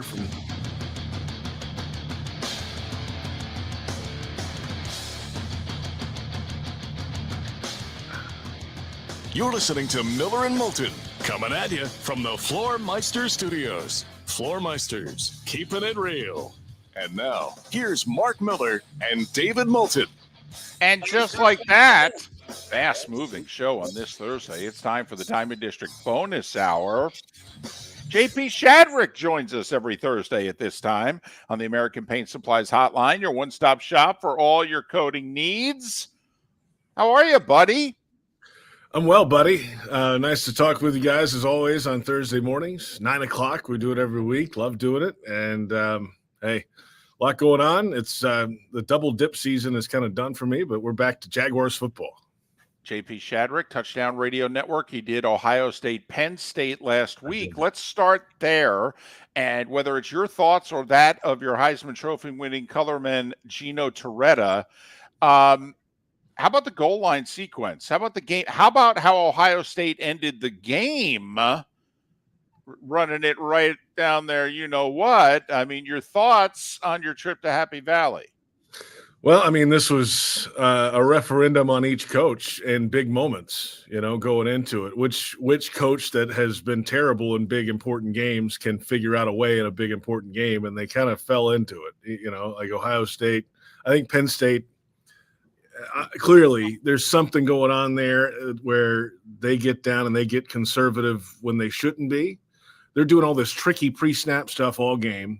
They can't throw the ball down the field. That's not what they're designed to do. It's very wide. It's run the ball, these running backs and the tight ends all over the field, and that's cool until they get down at first and goal to 3 and don't give it to the best player arguably in the Big Ten, maybe in college football, and that tight end in 44 and Tyler Warren. Didn't touch the ball, didn't get a look, wasn't involved, no direct snap, no target, I was a little surprised by it. Now, they do have 2 really good running backs. They're doing all this pre-snap motion. So it's just like, can we just line up and throw it traditionally at some point? And I didn't like that. I didn't like the 3 straight into the line runs.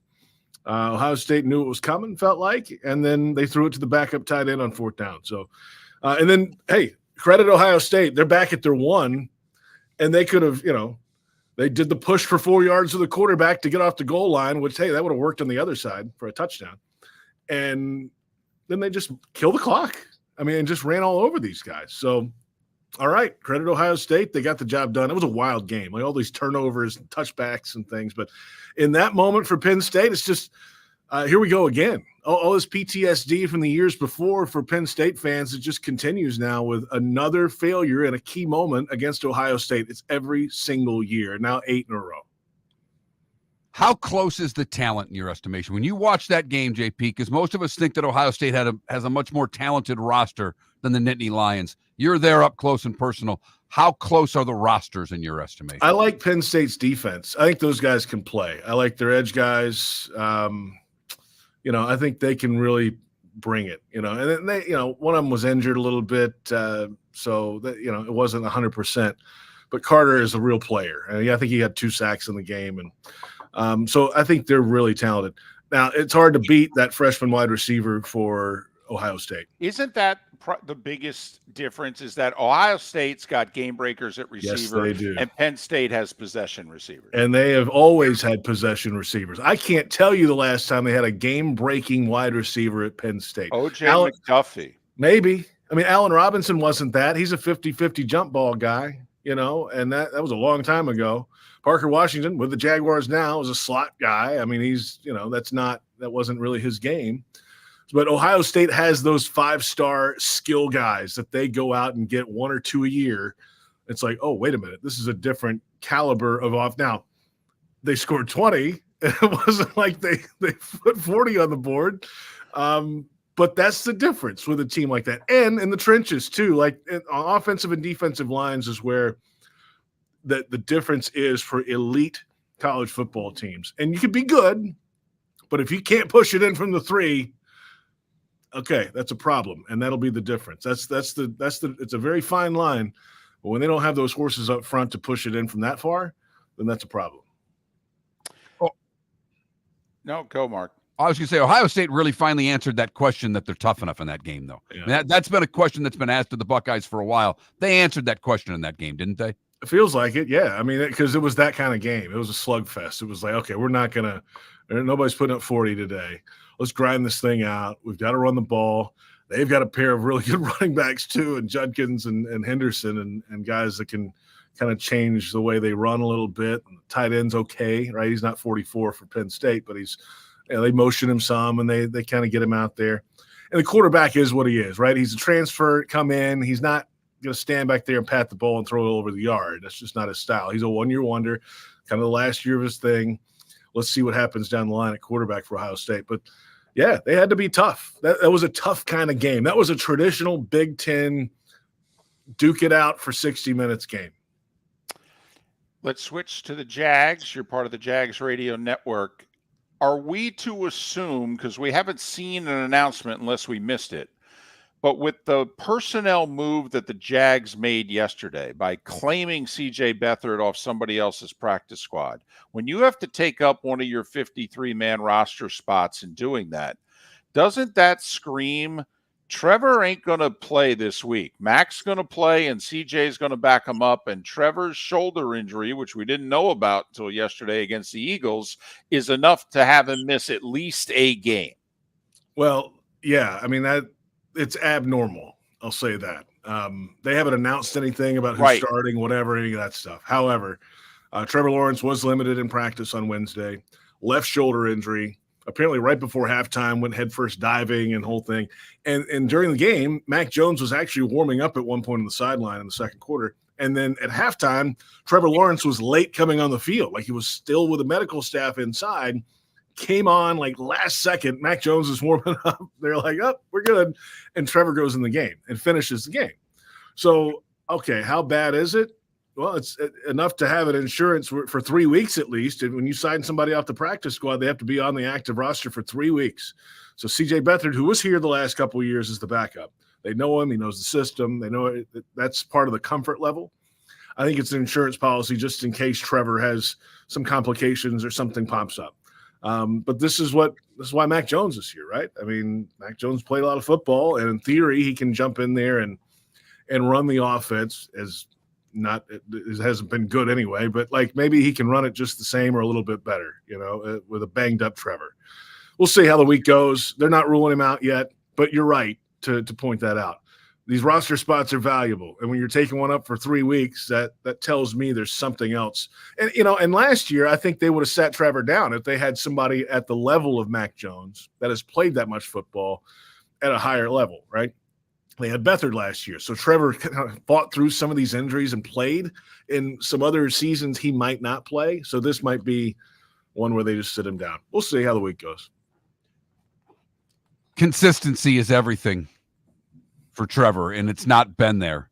If he does play, how do you attack Minnesota? They blitz nonstop. Is this something that's favorable for Trevor if he does play? And Mac's there, oh boy. Welcome to the first game, because you're going to see a lot of looks that are coming at you from a lot of different angles. It's weird, man. I mean, I saw the Vikings in person in London when they played the Jets and Aaron Rodgers, and they're blitzing from all over the field. It's different looks. It's backing out into zone. It's like they're everywhere, and it's all game long. I mean, I think they have the second highest blitz percentage in the NFL right now. They've got veteran players on the back end that know how to do that kind of stuff and move around, and Harrison Smith and Stephon Gilmore and like the younger pass rushers and defensive linemen can play that. You have to have a veteran group to be able to know who's coming and where and change on the fly. So that's a problem, especially for a Jags offense. Let's be honest, they're beat up. I mean, the offensive line is beat to hell right now. Who knows if Ezra Cleveland, the left guard, is going to play? So it could be Blake Hance this week. Cooper Hodges is done for the year, who was starting there last week. He hurt his knee in the game. And Sheriff's playing through some stuff at right guard. I mean, they've got a lot going on right now up front. So it's a challenge this week. It really is. And, they got receivers that are down too. So it's a depleted Jaguars offense a little bit and a Vikings defense that's really hot right now. Second in the league in takeaways. They just force your hand. And that's not a good sign for the Jags, in my opinion. I sense from not just the Jag fan base, but from the media covering the team for the first time that they're really pushing back on the head coach and the quarterback. And the end of the game sequence is a big reason why. The Jags were moving so fast. It's like they were down 2 scores instead of 1-score wins. 1st and 10 from the 13. Work a little clock here with 1:40 in the game. Run the ball once, maybe a check down to get 5 yards. But no, it's attack, attack, attack all the time. And JP, when it works, it's awesome. But it's tough to play the NFL that way. This ain't the Canadian Football League. It is. You're right.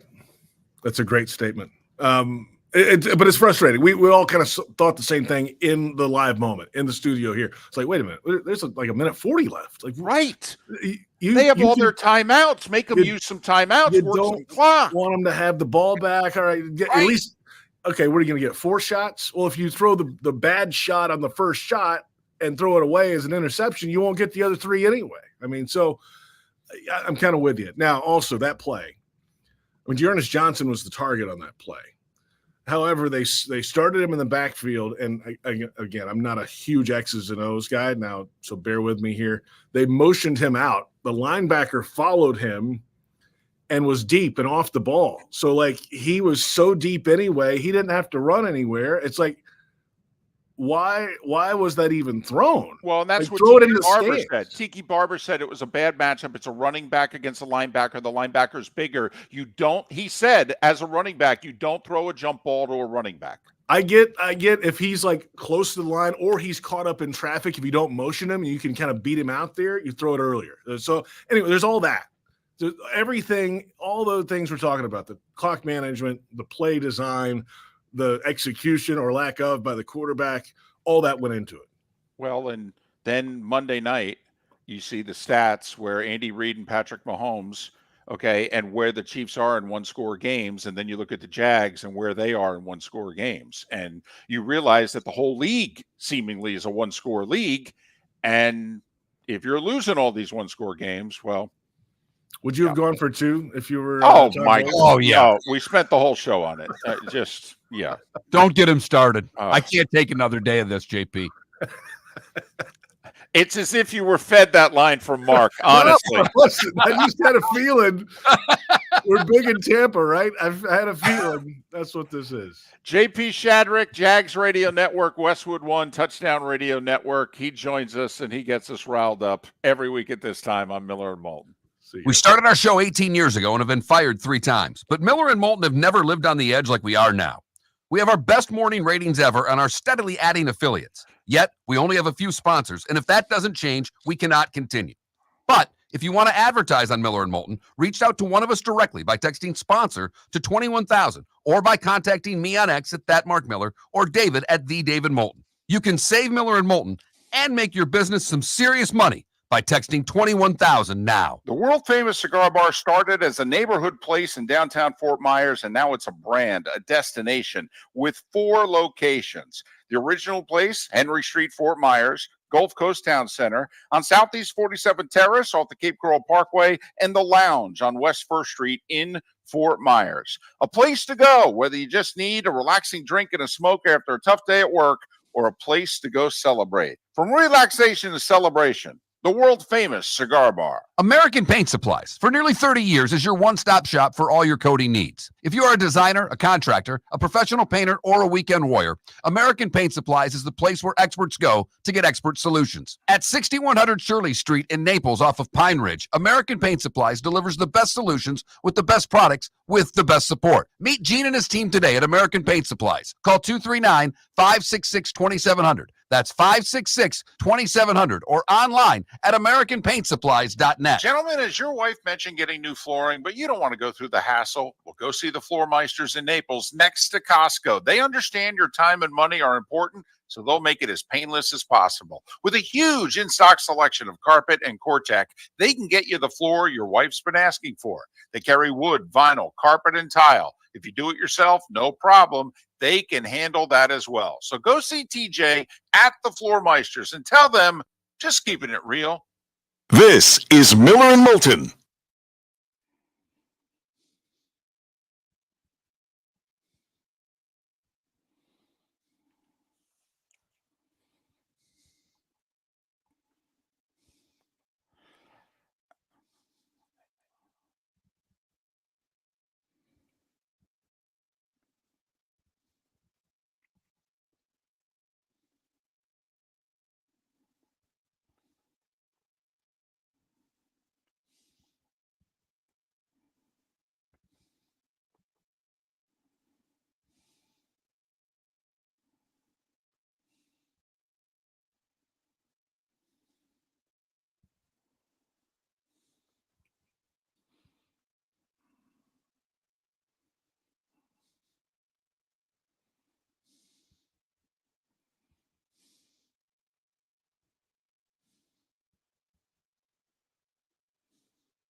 Welcome to the bonus hour, brought to you by Jason and Todd at the Diamond District.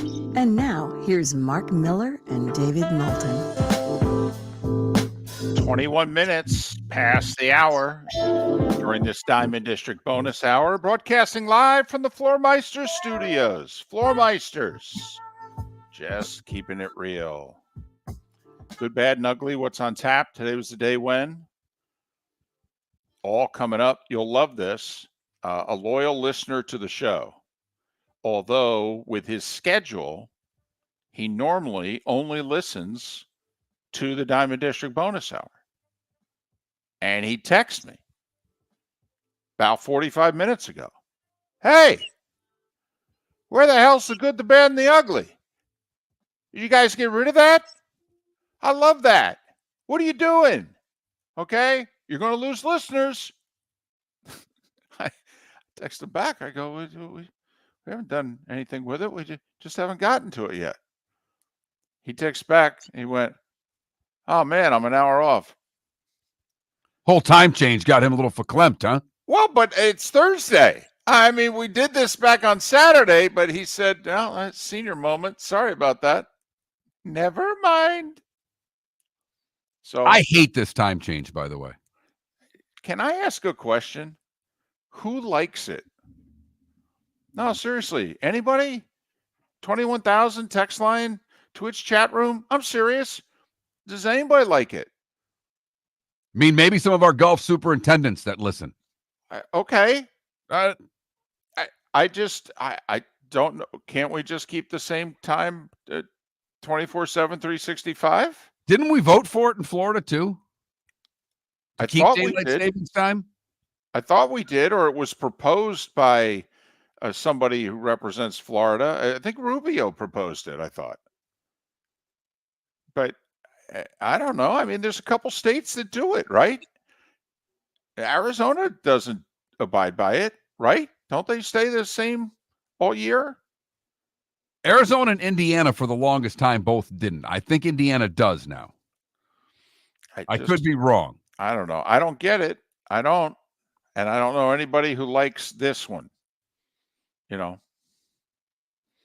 I mean, the next one, people seem to be, happier about, but that's just going back to the, as we like to call it, the status quo. So why don't we keep the status quo? I don't know. Plus, you lived in Nashville, which is like one of the most eastern central time zone cities in America, where this was just awful.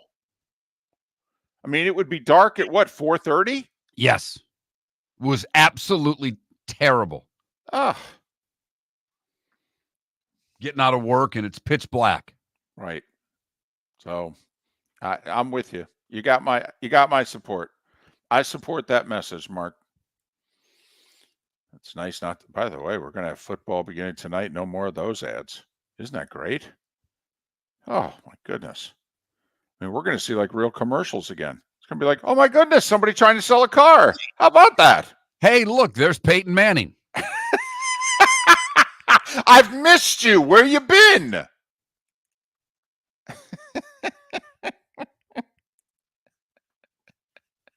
Oh, that's right. The Mannings. Oh, you guys say, and the Kelseys.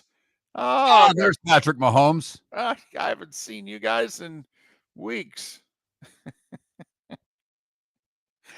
All the joy from the drug company commercials. We're going to start seeing them again. Bathing outside in the middle of the day, okay, with people running around you, butt naked. You need to start traveling again. You've been watching daytime television. It's obvious. When you start referencing essentially a Calgon commercial, I'm starting to worry about you. No, the drug commercials. No, they're filling time for 90 seconds, 2 minutes, and they have to make this pill seem fun and exhilarating or sexy or what have you, and all of a sudden people, they're bathing outside. First off, who's got a bathtub outside? And not on a porch, okay? No, like outside, in the grass, next to the woods. And then there's people playing in the distance. There's two people naked in a tub nearby. Those commercials kill me. kill me. Drives my wife crazy. I'm like, oh, no, come on. Look how absurd they are. You have to enjoy the absurdity of this. They are something. They really are. And then you got the 30 seconds just for the disclaimers of all the things that could go wrong with you, all the side effects. Exactly. Okay. Yeah, your hand swelling? Is your arm swelling? Are you nauseous? Right. You turn to your spouse at some point and you go, did they say monkey rash? I mean, right. You're like, wait, what did they say there? Well, no, there's the one ad, and I'm sorry for what I'm about to say, but we talked about this years ago. There was one drug ad in which literally during the disclaimer, they said, and I apologize for this right now. If you need to change the channel for 10 seconds, okay, but this is truthful. This is in one of those ads.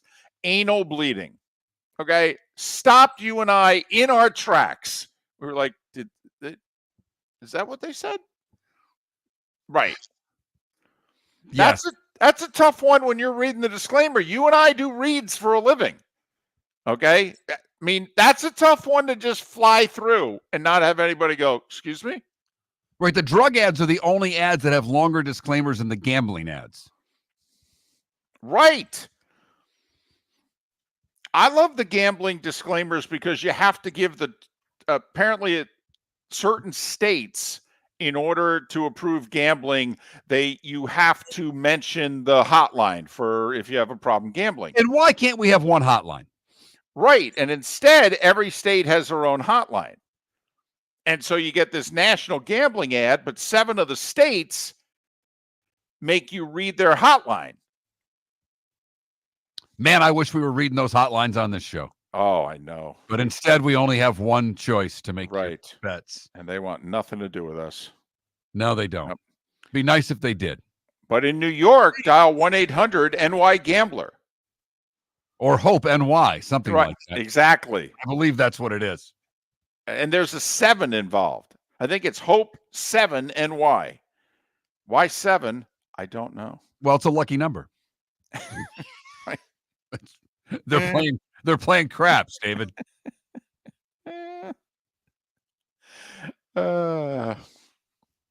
So Miller and Moulton, Thursday night football tonight. This should be fun. I would actually think America, we've gone through a lot in the last few weeks, all the politics and what have you. If we played it out, okay, we got a winner, we got a loser. Now let's have some entertaining football again. Let's have some drug ads. Let's have some gambling ads. Okay, let's have the Kelseys and the Mannings, and then on TV we don't see them enough. Mahomes, maybe. Let's go. Let's sell some insurance. Lamar is 9-2 against the Bengals. He's rushed for over 750 yards against the Bengals. Boy, that's like 70 yards a game rushing. Yeah, it is. That seems pretty good. They've got this other guy that can run the ball pretty well now, too. That's true. It is amazing the stats they're both putting up. One is not hurting the other. They've just added Henry's stats to Lamar's. And yet the Ravens have lost 3 games. Of course, they started 0-2, so they've won 6 of 7. Bengals coming off a win. Bengals have to stay within a game of the Broncos. And then they have a showdown with them, second to last game of the season, in which you wonder, is that a play-in game for potentially the 7 seed? No likely for Baltimore, more than likely no Higgins for Cincinnati. I see what you did there. Yeah. That was really good. Thank you. Once in a while. That's a pros move right there. Okay, now do the disclaimer. If your tight end's out because of anal bleeding. Oh, hello. Sorry. Call 1-800-PROBLEM. That's not just a problem in New York. That's a problem everywhere. You're damn right it is. Just don't text 21,000 with pictures. That's the only thing we don't want. Oh, my goodness. See, sometimes you go off on a tangent. Gets a little dangerous. Get in trouble. Can get in trouble. All right. Big, good, bad, and ugly today? Pretty good. A lot of birthdays and what have you? We're ready. Okay. Well, good, bad, ugly. What's on tap? Today was the day one. It's all next. Miller and Moulton. The Cape Coral Police Department is growing. They are currently looking for police officers and are offering a $10,000 signing bonus to newly hired officers. If you desire a career in law enforcement, or if you are already in law enforcement and thinking about making a move to a better agency, think Cape Coral Police Department. If you're looking for a police department that is committed to excellence, that invests in the highest level of training, state-of-the-art equipment, and some of the highest compensation in all of Southwest Florida, then the Cape Coral Police Department is for you. Visit capecops.com. That's capecops.com. Wine glasses never fall over until you get a brand new rug. Oh, no! Ketchup bottles act normal till you're wearing a new shirt. Oh, you kidding me? And rocks slide peacefully on the road till the day you get a brand new windshield. Then they fly up off the road and attack without mercy. That's why new windshields from Glass Doctor come with our windshield protection plan. Unlimited repairs and one replacement for 12 months. Don't just fix it, protect it. Glass Doctor. A neighborly company. Mark Miller for Molly Maid. Why Molly Maid, you ask? Trust. Moulton was a customer for 15 years. Affordability. Didn't I just say Moulton was a customer for 15 years? Worry-free services. Our professional house cleaners are fully insured and a 24-hour warranty. Call Molly Maids today at 239-774-5839. That's 239-774-5839 or online at mollymaid.com/FTMYERS. That's mollymaid.com/FTMYERS. Sleep problem but don't want to wear a CPAP mask? This is Mark Miller for Sleep Treatment Direct. The mask wasn't working for me, and I didn't think I had an alternative. I do. We all do. They have such simple alternatives with greater success than the mask. Visit sleeptreatmentdirect.com. That's sleeptreatmentdirect.com. And if you are like me and your CPAP machine isn't working for you, it's time for a change. Call 239-444-1741. That's 239-444-1741. Sleep Treatment Direct. Sleep safe and sound. This is Miller and Moulton.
The Mannings are now members at Augusta.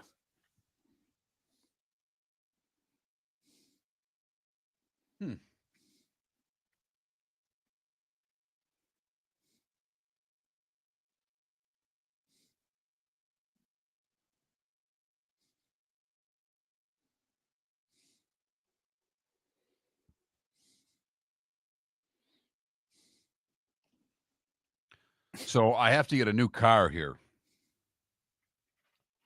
And because I have a lease, so they bothered me with calling, what are you going to do? Said, I'm probably going to be in Thursday. 3 texts and a phone call during that segment. It's like, do you want me to buy the car there or not? Leave me alone. I'll come in when I'm blank damn good and ready.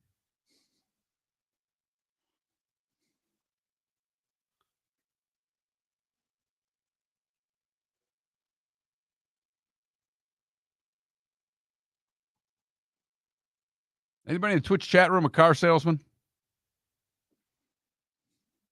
Want to trade for a car?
They are relentless. And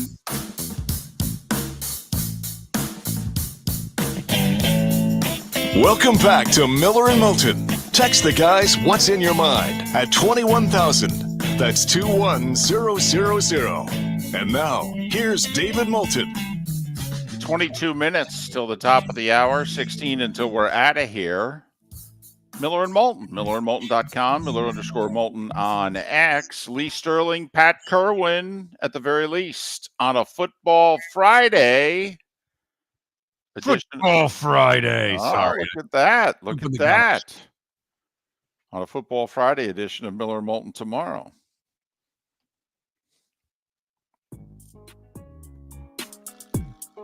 It's that time again, nearing the end, but not quite there yet. Here's Mark Miller with Today Was the Day When. All right. We start today in 1805. Lewis and Clark first sights the Pacific Ocean at the mouth of the Columbia River. 1820, Monroe reelected. 1848, General Zachary Taylor elected as our 12th president. Rutherford B. Hayes wins in 1876. Woodrow Wilson reelected in 1916. Not much going on there. Also in 1916, Jeanette Rankin is elected to Congress as our first woman representative. Which is fascinating. So women couldn't vote, but a woman could be in Congress. 1917, the Russian Soviet Federative Socialist Republic is proclaimed. 1944, FDR reelected for a record fourth term. 1959, a Ryder Cup win in early November. Sam Snead helps lead the U.S. to a decisive win over Great Britain. 1967, LBJ signs a bill for establishing a corporation for public broadcasting. 1972, Nixon is reelected, winning 49 states. I wonder how he did it. Today in 76, David, Gone with the Wind makes its broadcast television debut on NBC. Aired in two parts on consecutive nights, earns a record 65% share of TV viewers at the time. It's a BFD, man. It was. Do you remember that being on? Because do. my mom was so into it. I do. My mom worked at the Temple Theater in Saginaw, Michigan, and was big into movies, and that was a BFD to her. So therefore, it was a BFD to me because I had no choice. But I couldn't stay up and watch it. My mom, I went to bed very early as a kid, very early. I mean, I remember being in grade school, and during some of the months, I'd be asleep and it'd still be sun out. So, or I'd have to go to bed anyway. And it was difficult to sleep because the sun hadn't set yet. So I believe, because I was 10, I believe I could watch like the first segment or two. But that sounds about like what I did at that time too, but I didn't really have those same rules in my house that you did. Yeah, no, my mom, it was just her. She was like, I need some peace and quiet. Go to bed. I laughed because we put our daughter to bed very early, and last night at soccer, one of the moms there said, "Bed? Are you kidding me? 10 o'clock if we're lucky around here." I'm like, wow, that was my household growing up. I watched a lot of TV. Today in 1991, Magic Johnson announces he has HIV and retires from the Lakers. Come on now. I mean, especially you. I was in class. I was at Michigan State. I had an English class at night when that happened. It's all we talked about for a 3-hour class or 2-hour class or whatever the hell it was. And I believe, like today, it was a Thursday because I was in local TV news in Binghamton, New York. And I know I've said this before, but I literally sat back in my chair, put my feet up on my desk, and said to the weather guy next to me, I go, "Man, I got nothing to talk about today." And 10 minutes later, the news broke. It was like, well, I got something to talk. I got a lead. Jim Cott is 86. Joni Mitchell, 81. Billy Gillespie, 65. Jockey Calvin Burrell is 58. And singer Lord is 28. What did I miss, David? John Lennon and Yoko Ono met today for the first time in 1966. Yeah, I omitted that on purpose. So you blame her too, huh? I mean, Yes. why? How come he doesn't take the fall? Okay, I mean, what did she do? She did, And after that documentary, it was George is the one that wanted to leave anyhow. He'd had enough of everybody. Right. Sorry, Mom, if you're listening. Steve McQueen died today in 1980, the king of cool. Sorry, Mom. I mean, he wasn't Charlie Bronson, okay, but he was on the He short was list. to my mom, though. Oh, to a lot. I mean, very few moms had Charlie Bronson at the top of the list, but they had Steve McQueen. There's no doubt about that. Yeah. So, well, there you go. Time to see life a little bit differently. Here's Mark Miller with the good, the bad, and the ugly. What you got, Mark? I do have one other thing. Yeah? It was on today, unless you said it and I missed it. It was today, 24 years ago, that Tim Russert was sitting on the set of NBC with the sign that said Florida, Florida, Florida. Okay? It was 24 years ago tonight in which, it all began. And what a glorious month that was. For the good, we go to a study in the UK that says taking mushrooms, magic mushrooms that is, LSD or other psychoactive compounds can improve your enjoyment of sex, feelings of arousal, and sense of attraction to your partner for up to 6 months after the psychedelic experience. Who needed another reason to do mushrooms? Wow, I'm going to Colorado later today. Book a flight. For the bad, we go to South Carolina, where a South Carolina woman ended up calling the police for help after she walked into her apartment's bathroom and found a large ball python behind her toilet. Damn. I would freak out. Deputies responded and were able to wrangle the non-venomous serpent into a pillowcase. I got to admit, 5 in the morning. By the way, 5 in the morning. You walk in at 5 in the morning. First off, who's flipping the light on at 5 in the morning? Oh, I do. Oh, really? Oh, yeah. If I'm up, I'm up. Once the feet hit the floor, I'm up.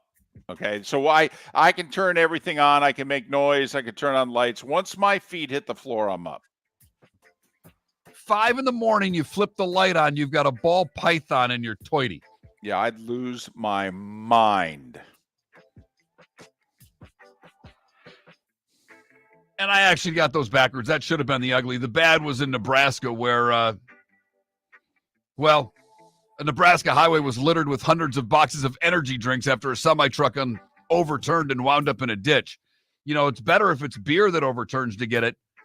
No word on whether it was Monster, Celsius, or Red Bull, but it was a prolonged cleanup operation. And that is the good, the bad, and the ugly on today, Thursday, November 7th. Brought to you by the Cape Coral Police Department. Go to capecops.com. A $10,000 sign-on bonus for new officers at capecops.com. So it's a pretty slow sports night most everywhere, all right, except the NHL. They got 75, 80% of the league in action tonight. Panthers hosting Nashville, Stamkos and the Preds, and Lightning hosting the Flyers, for what it's worth. Whole bunch of games they're all on regional or ESPN Plus. NBA's only got 3 games tonight, and the only one nationally televised is Minnesota at Chicago on NBA TV. How about this matchup in Milwaukee? The 1-6 Jazz against the 1-6 Bucs. That's the type of game, by the way, if you lose, people start to lose their jobs. If you're Milwaukee. Not if you're Utah. But if you're Milwaukee, you lose at home to the 1-6 Jazz. People get traded. People get fired. I'm just saying. That's like if the Giants lose to Carolina this week. The owner has no intention of firing the GM or the coach.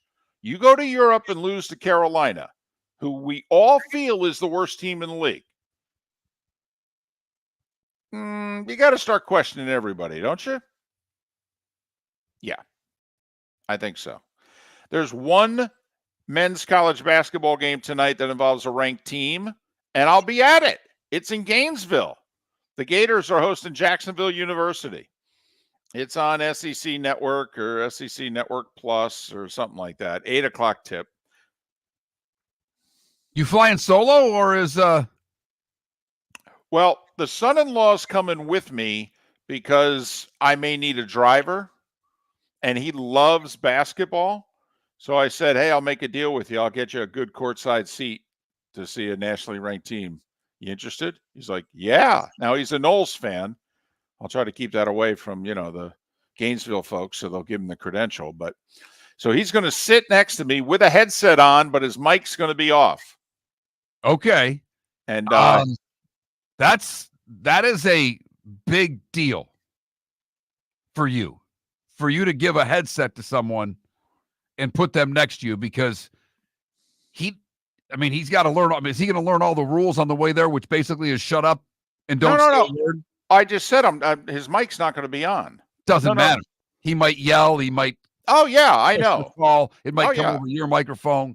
I mean, there are a lot of things. Not to mention the possibility of you letting someone else drive is amazing to me. Well, I'm going through some stuff, and I know it'll be late. We'll be driving home like 10:30 to 12:30. So I just, as a precaution, I'm bringing my son-in-law. Some male bonding time. Apparently, I'm told he's very excited. Okay, and you know me, I went okay, right? I mean, you know me. Yeah, okay, sure. Yep. I don't recall. I mean, we don't talk about everything, but I don't recall any bonding time between you and the son-in-law quite like this before in the short time that he's been your son-in-law. Well, this will be the most consecutive time we've spent together. This is true. This has the chance chance too. There's no daughter, no wife. There's no one there. 8 hours. Yes, it'll be just the two of us with a basketball game interrupting things. Yes. Mm-hmm. I'm told he likes gummy bears. So, I may have a bag of gummy bears for him at the beginning of the drive. Look at you. What a guy. Yep. And I told him, by the way, you may not be needed at all. I may drive both ways and, it'll be fine. I'm listening. I'm figuring out a way to listen to this sucker online because I can't wait till he yells bad call at one point and it's picked up by the microphone and you take a break and ship him off to the car for the rest of the game. I told him that I will periodically mention him. Welcome back here in Gainesville, David Moulton, courtside producer Sean Reynolds. And by producing, you're not doing a damn thing. Yeah, this is an EP role. This is an executive producer. Absolutely. This jumps right past it. Yeah, I may say coordinating producer now that I think about it. Coordinating producer Sean Reynolds. Do you have enough guts to take Cincinnati in the 6 tonight? Oh, it's up to 6? That's what I've got it at. Okay, because I've seen it at 5.5. Sure, I'd have the guts. I wouldn't do it. I think the Ravens win and they win by 7-10. I'll tell you what, though. Would you bet the spread or would you bet the over-under? Because I think it goes over 52.5. I do as well. Both defenses have struggles stopping the other. You can throw the ball all day on Baltimore. They're one of the worst pass defenses in the league. And Cincinnati, we know about their defensive problems that they've had all year long. I mean, I think the lowest scoring this game is like 48. So I would bet the over tonight, over 52.5. That would be my number one bet. My second bet would be the Ravens -6. So no T. Higgins tonight for the Bengals. And, he's doubtful, but apparently he's very doubtful. And Isaiah Likely has already been ruled out for the Ravens. Number of drive-throughs hit on the drive leaving to the game and back. Well, I'm putting it at 1.5 for drive-throughs hit for this 8-hour excursion to Gainesville and back. Over. I mean, drive one on the way, one on the way back. I mean, please give me a break. The wife, by the way, she's like, so here's what I'm going to do. We've got some leftover turkey. I'm going to put it in a thing. And then somebody brought over food. Okay. We got some ziti and I'm going to put that in a thing. Ziti, you're in a car. That's well, but she said, for my son-in-law, and he can eat and what have you. And I looked right at her and I go, it's called a drive-through. We're gonna get. We don't want a home cooked meal. We want to eat crap. We want to order by numbers. We're not panning by numbers. We're ordering by numbers here. We're guys. We're on the road. Okay, we want to eat garbage through a drive-through. That wasn't well received. So I'm betting the over on the Ravens Bengals and the over 1.5 on the number of drive-throughs. Because even if she gives us the turkey and the ziti, I'm still hitting a drive-through both ways. Have a great rest of your Thursday. Enjoy the football tonight. A Football Friday edition of Miller and Moulton tomorrow. Lee Sterling and Pat Kerwin on the show, as well as our picks. Thanks so much for listening. We'll do it again tomorrow morning, 6 a.m. We started our show 18 years ago and have been fired 3 times, but Miller and Moulton have never lived on the edge like we are now. We have our best morning ratings ever, are steadily adding affiliates, yet we only have a few sponsors. And if that doesn't change, we can't continue. But if you want to advertise on Miller and Moulton, reach out to one of us directly by texting sponsor to 21,000 or contact Mark on X at @MarkMiller or me at @DavidMoulton. You can save Miller and Moulton and make your business some serious money by texting 21,000 now. Honey, you want to come out? I haven't seen you since Glass Doctor installed our custom shower enclosure. No thanks.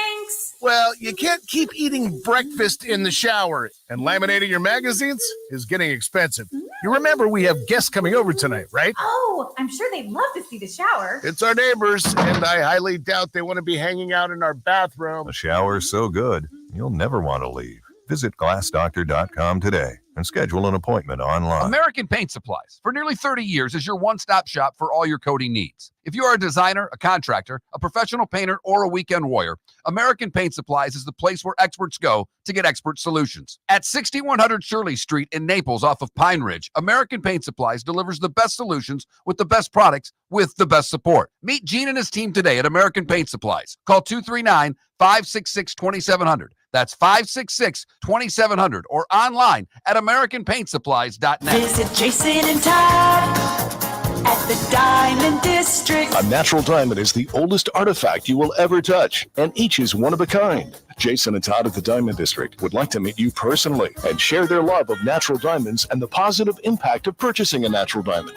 We promise that in our vault sits the largest selection of GIA-certified natural diamonds at the most competitive prices in the world. Jason and Todd look forward to shaking your hand and welcoming you to their Diamond District family. Gentlemen, as your wife mentioned getting new flooring, but you don't want to go through the hassle, well, go see the Floor Meisters in Naples next to Costco. They understand your time and money are important, so they'll make it as painless as possible. With a huge in-stock selection of carpet and Cortec, they can get you the floor your wife's been asking for. They carry wood, vinyl, carpet, and tile. If you do it yourself, no problem. They can handle that as well. So go see TJ at the Floor Meisters and tell them, just keeping it real. Mark Miller for Molly Maid. Why Molly Maid, you ask? Trust. Moulton was a customer for 15 years. Affordability. Didn't I just say Moulton was a customer for 15 years? Worry-free services. Our professional house cleaners are fully insured and a 24-hour warranty. Call Molly Maids today at 239-774-5839. That's 239-774-5839 or online at mollymaid.com/FTMYERS. That's mollymaid.com/FTMYERS. This is Miller and Moulton.